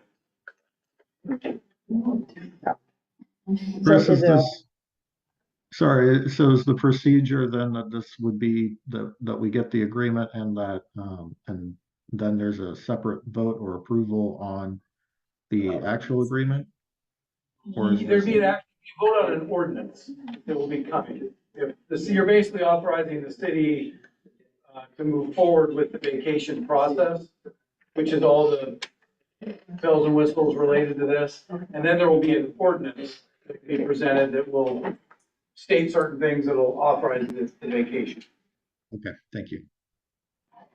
I've got to make a comment here. Ken Cummings, I'm chairman of the planning commission. I ran that meeting, and just so that the council understands, the vacation of J Street is supposed to be in conjunction with the Daniels Group giving the city an easement for the water and sewer line. At this time, the city does not have them. For them to pursue their construction plan, that has to get ironed out. If they don't get the easement and they don't get the vacation, they can request from the city to have those lines moved at the city's expense, which means engineering and a lot. So they're being kind enough to say, hey, you can leave your stuff there. We will build our projects around what needs to be done. So that is why, and that's the basic gist of why both the easement and the vacation of J Street has come about. It's finally going to be able to get the waterfront use development going.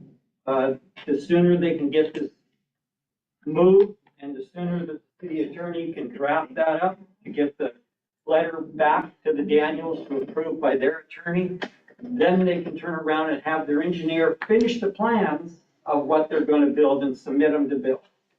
excellent. I second the motion. Thank you, Ken. All those in favor? Discussion. Oh, it's discussion. I believe we have a member of the Daniels group here. I'd kind of like to hear from her. Decision on the vote.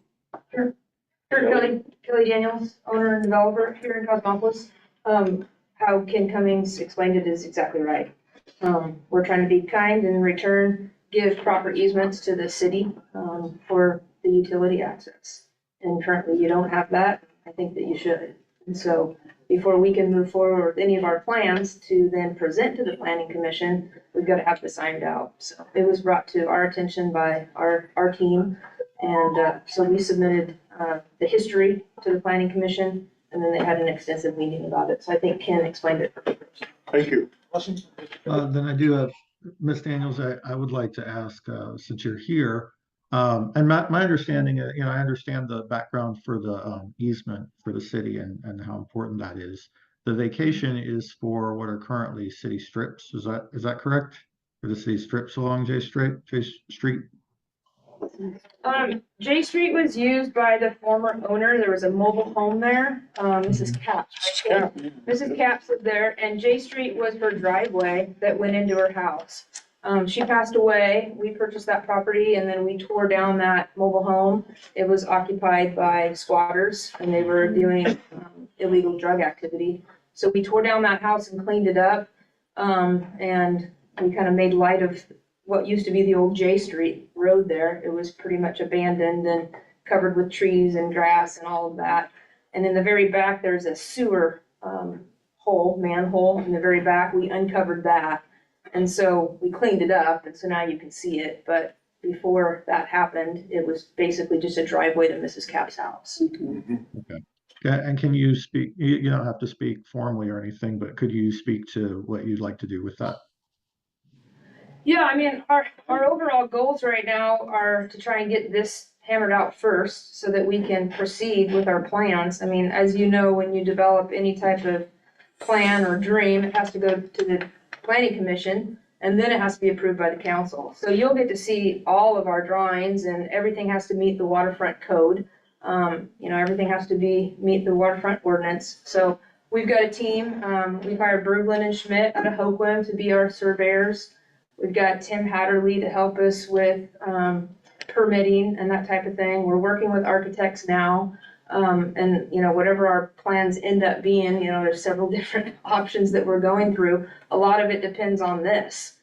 We can't proceed with utilities or any of the underground infrastructure until this gets hammered out. So this is really step one, and every day that it delays our opportunity to submit plans and start building. So, the sooner we can get this figured out, the sooner we can get our team back on the project, and, hopefully by the end of the summer, get plans submitted, and next spring start building. So, whatever we do has to meet code, has to meet waterfront code. And so may I ask, so the building that you're looking at, is that still the condos and the retail? Well, that would be wonderful. We can make it all work. I mean, obviously, there's a million different things that come to that, financing and the architects and the team and all the different things, right? Getting it through planning commission, getting feedback from Bill and the council. And our hope, at the end of the day, has to be something that ends up, meeting the requirements of the waterfront. So what it could look like today in my head could look a little bit different in a couple months after they get through and present us with some drafts. But yeah, our hope is to continue cleaning up Cosmopolis and making improvements and spending money and hiring local contractors and really making Cosmopolis great. That's our intent, that's our hope.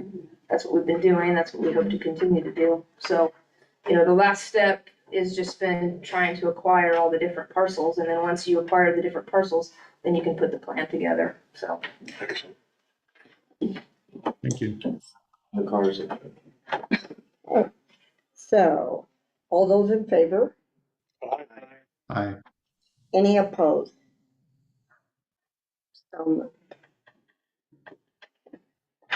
Okay, moving on to item E, an update to CMC 18.5216 bill camping, and this will be presented by Councilman Skinner. And I couldn't do it. We have city ordinance 18.52-1 or .160 camping penalty.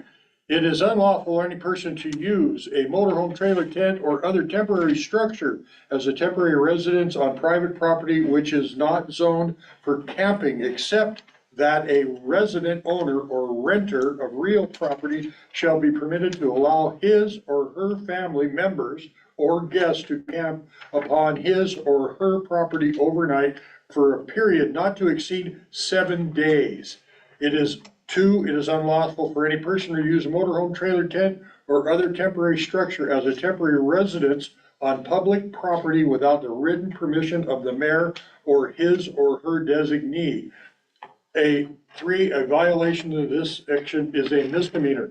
What we want to do what the chief has proposed and brought forward to the safety committee is to add one item, a sleeping bag.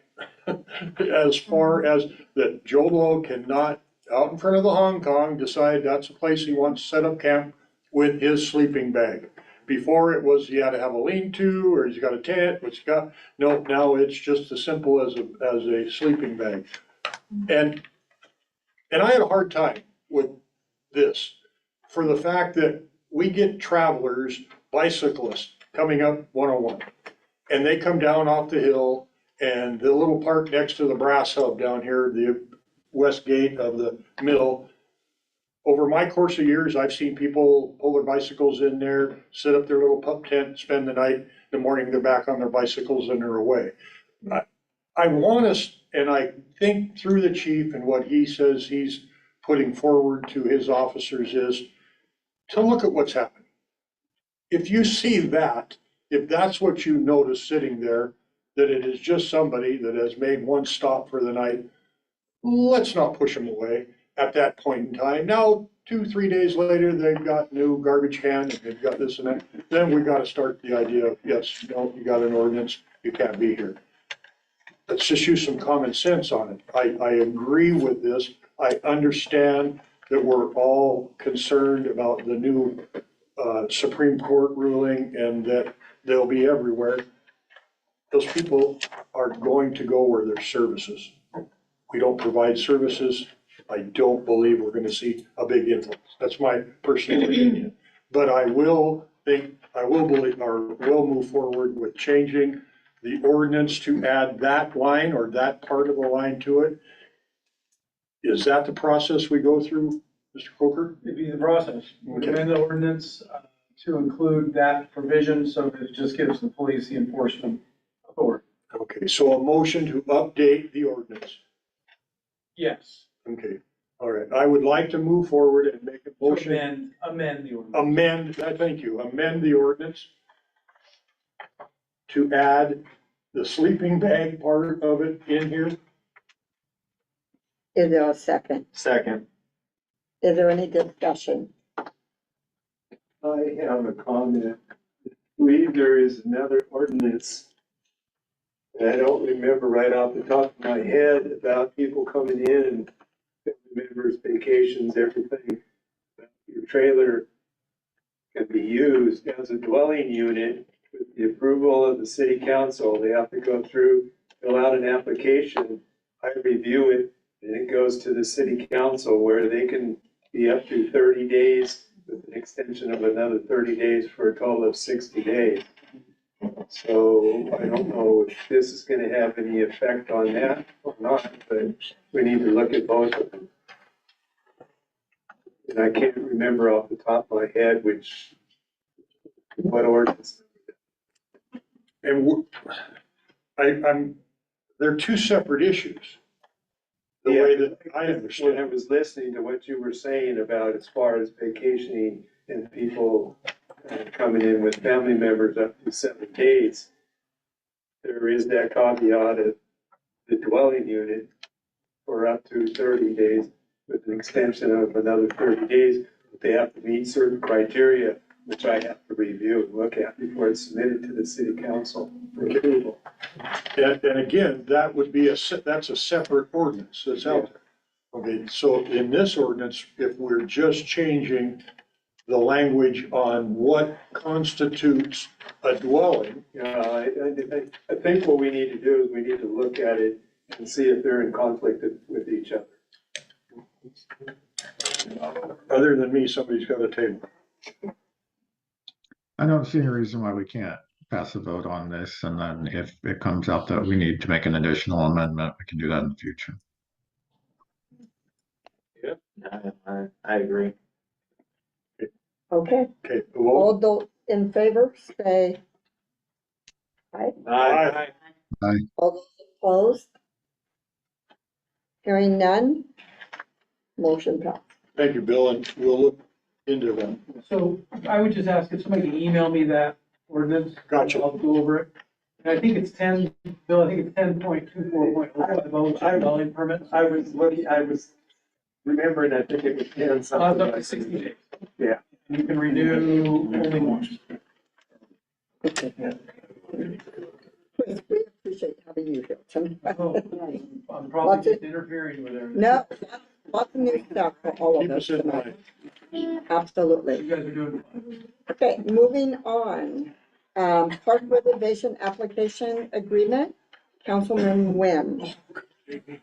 Hey, yes, I don't have a lot of updates here from when we looked at this at the last meeting. But I did speak with some citizens and some city staff about the application, and, you know, a couple of good points were raised about the notion of having a deposit, a refundable deposit. You know, some brought up the issue with who's going to actually enforce or check to make sure that the person who rented the space is responsible for any sorts of issues like trash left behind or damage, particularly if it's on the weekend, particularly if it's between two different renters. Is somebody going to come out between every rental to check? And then the office staff really felt that it was not going to be a sustainable or worthwhile practice to both collect and then, you know, return deposits. So the only change to this is that we've removed the deposit altogether. It's now just a $50 flat fee. And I don't know that we need any kind, again, my impression is that we don't need to vote on this. If someone knows differently, then feel free to let us know, or otherwise I'm happy to, you know, continue. This is just something that we'll continue to improve on. And I don't expect that it's perfect now, but hopefully it is a little bit better than what we have so far. I'd like to make a motion that we accept the park reservation application and agreement. I'll second. Is there any discussion? Hearing none. All those in favor? Aye. Any opposed? Nay. Okay. Moving forward, item G. So did you? Oh, what? Oh, It's this is updating CMC, the rules, I don't know. what is it? Updating this with the rules of meetings. It's also Changing the minutes on that agenda. Yeah. Yes. Okay, to update, CMC 2.040220 rules governing meeting. Councilman Nguyen, would you like to speak to that? Yeah, this also isn't new. As you maybe gather, I move pretty slowly. I like to get, you know, people a lot of chance to look things over before we vote on them. We've talked about this in meetings a couple of times since the beginning of the year. So I will review it briefly for those who weren't there and maybe don't know quite what this is about. There's really just a couple of changes here that I think are important. One of those is, and ultimately, you know, the goal here is to make our council meetings and our decision-making processes more transparent. It looks like a lot of changes because I had to change the order of things. So like, you know, the fifth thing on the agenda is now the sixth thing. So that makes the sixth thing the seventh thing, and the seventh thing the eighth thing. So it looks like a lot of changes, but, you know, in essence, the goal is to make it so that citizens' public comments now come after the topics on the agenda have actually been explained to them, so that they have an opportunity to comment on, you know, what is actually on the agenda. So for example, if you come into the meeting and you don't know, well, what is an easement or a vacation? You're probably not going to make a public comment on that before you even know what it is. So those public comments were moved to be after the mayor's report, the city staff reports, council comments, and presentation of the new business, so that citizens would have an opportunity to learn about all of the things that are being discussed before their opportunity for public comment. Also pushes it back a little bit. So, you know, we have citizens who are coming in late to the meetings because they're getting off of work. They are, you know, trying to take care of their kids. And so this kind of gives them a little bit more time also to come in and make public comment. Again, being a little bit more informed about things. The other thing that it does is it does divide the new business section into a, essentially an informational session and then a legislative session where we would actually vote. So currently, the way that we operate is we present the new business and then we have the motion, the discussion, and we vote then and there. There's no opportunity for public to comment on that. And sometimes that's, that's not just detrimental to the citizens who don't, have the opportunity for input, but it's, it's detrimental for us because sometimes citizens have really valuable input. They can provide perspective or information that council doesn't have and doesn't have an opportunity to consider when we're casting our vote. So the proposal makes it so that there's an informational session, then there's public comment, and then there is a voting session on those pieces. And so had an opportunity to talk to other counselors and the attorney about this. There was a suggestion to add a Q&A section at the end, and I was advised against that, so I haven't done that yet. But again, we can always revise that. Yeah, and so I noted there was a comment in the audience earlier about moving the public comment, and I don't know, that's an area where I don't know if the person who objected to that realized that it was just moving the public comment a little bit later after you get more information. That's the kind of thing that would be resolved by this change to the ordinance, is that you would have had a chance to hear me explain it, and then you could have shared some information about your perspective and maybe been a little bit, had more opportunity to have an informed public comment, essentially. Yeah. So I will just present it there. If there's any other questions, happy to address them. Is there a motion? I'd like to motion to table the idea for next month. I haven't been able to get in touch with you, Jeremy, and I'd like to talk with you a little more regarding this. So I'd love to revisit this idea. I second that. Okay. All those in favor? Aye. Any opposed? Okay, we will table this till next month. So on my sheet, the numbers are a little bit different. So, last council meeting, we had a citizen who brought an example of Oakland beekeeping ordinance. Did all of the council have an opportunity to review that and look at that? It's from Last month, I did. Yes. okay? And so. I obviously didn't have. You didn't. And so, at this time, with our new council person, basically, we had a citizen who brought an example of Hoagland's beekeeping ordinance, asking that we approve it. We did have a citizen voice her concerns that she did not want to see this go through. I think the majority of the council at this time have reviewed this. Is there a motion to move forward and accept this ordinance?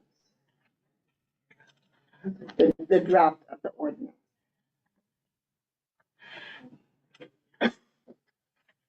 You're hearing none. I'm hearing none. Is there any discussion? All those in favor? No, there's no motion. I think it does. It died last. It was tabled. So Chris, if you can give us any insight on this, that would be helpful. There's no, if the council doesn't want to do it, there's nothing I can say. Okay, so we can just let the citizen know that, It'll be in the minutes. You know, this issue came up a couple of years ago because there were beehives up on the Holly. And in fact, I found some more after that issue came up. Okay. And my understanding, I don't know if we had an ordinance already or what, but somehow, I think it went to the planning commission. It was a conditional use. And the condition was that it could not be in a residential area, had to be moved to a commercial area. And that's why they're moved down here to first and I.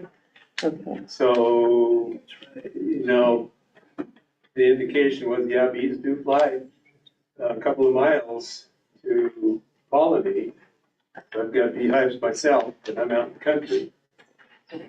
But, so even if you do move it out of the city, you can move it right across the line and then still possibly have the same issue. So I don't know how you can get around that. Okay. And bees are essential. Essential. They are. Very essential. Okay, well, thank you, gentlemen. Okay, so council comments at this time. Oh, this councilman's commented enough. Okay. I really don't have anything. I'm gonna revisit the topic of the community garden. Community garden is just a forgotten thing that I really gonna just keep shining light on. I'm gonna keep posting on the internet about it. I'm gonna just, and all I do when I post on the internet, I'm just posting the fun things I'm choosing to do. No one's asking me to do these things. I'm just choosing to go out and spend some time out in our wonderful community. That's all I have. Thank you again. I want to apologize to the council, to Madam Mayor, to the employees present, and to the citizens out here for my being late. I was stuck at work, couldn't get out of it. And I also want to, I want to congratulate Sue. Yeah. And I wanted to let Janelle, keep putting in for it. Okay. Keep doing it. And I want to thank Ms. Kelly for her comments earlier. So, other than that, I'm done. Councilman Darcy? I just want to thank the council and mayor and for allowing me this opportunity. Looking forward to working with all of you. Councilman Nguyen? No, just thank you everyone for sitting with us for a very long session. I won't make it any longer. Since I can't be there in person, if you had anything you wanted to share with me, just be sure to email me. It's council2@cosmopoliswa.gov. Any of us. And yeah, and so at this time, public comments. Okay, so at this time, and thank you for your patience as I'm learning, we have a lot of new stuff on there. Thanks to our attorney guiding us through the process. I had about a comment. Oh, I thought you were getting ready to leave. No, not that easy. Oh, okay. Carl Spearing, 1006 Bell Drive. Jeremy, thank you for explaining how you wanted to have the council's discussion on those new items prior to letting we, the public, that you report to, before we had our input. That way you can hear what we have to say after you've told us what you're thinking about it. I like that idea a lot. I think that's a real improvement. Also, one thing I keep hearing you say, Madam Mayor, and I'm not trying to beat you up or anything, you and everybody's saying we put it on the city page, You know what? We're an older community. Not everybody is computer literate. Not everybody has a computer. I believe the billing software has a section where you can add comments, where some things can be added. I realize you're in a learning curve, and this may be something to ask when you have the chance, because everybody will see that. Thank you. We just discussed that about putting on the water bill to get more information out there, and we appreciate that comment. Thank you very much. Any other comment? I just want to comment about the speed box on the street. Thank you. Okay, our shop is right across the street from that. And I live really early in the morning, and vehicles fly.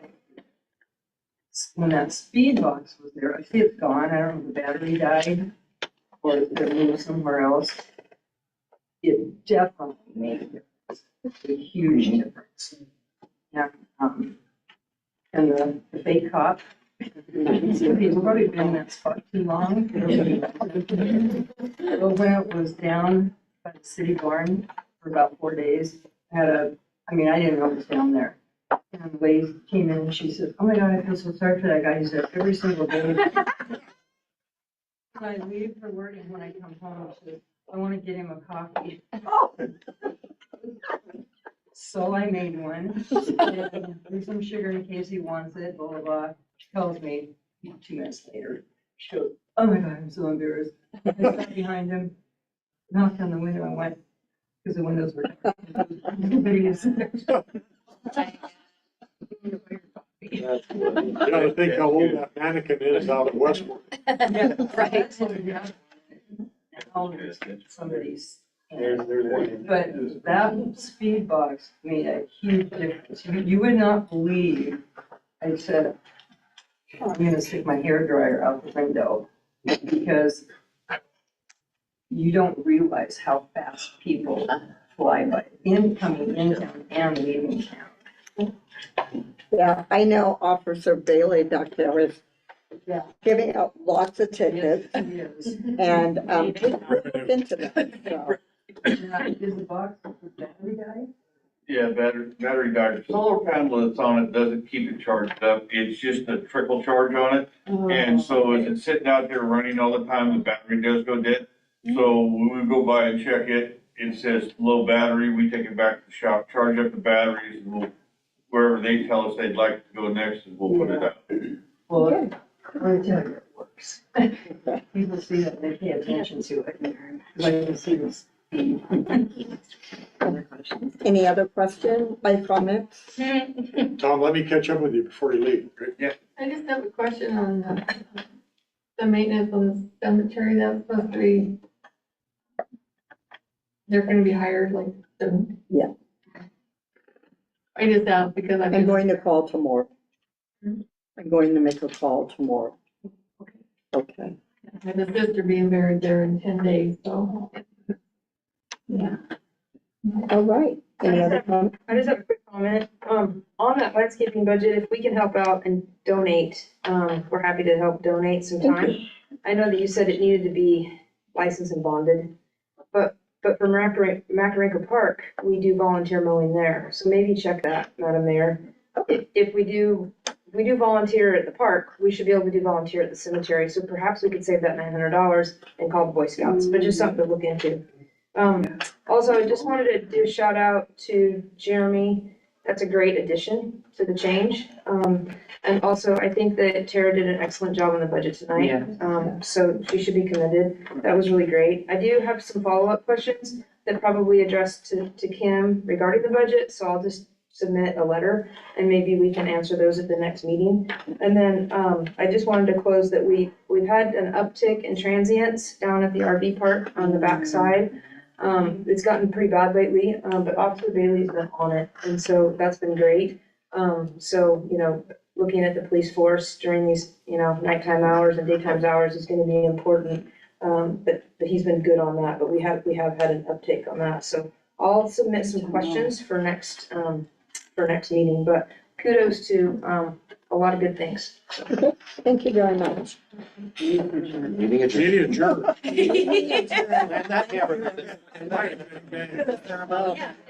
Oh, it's our motion. Motion to meeting. Second. Second, third. Well,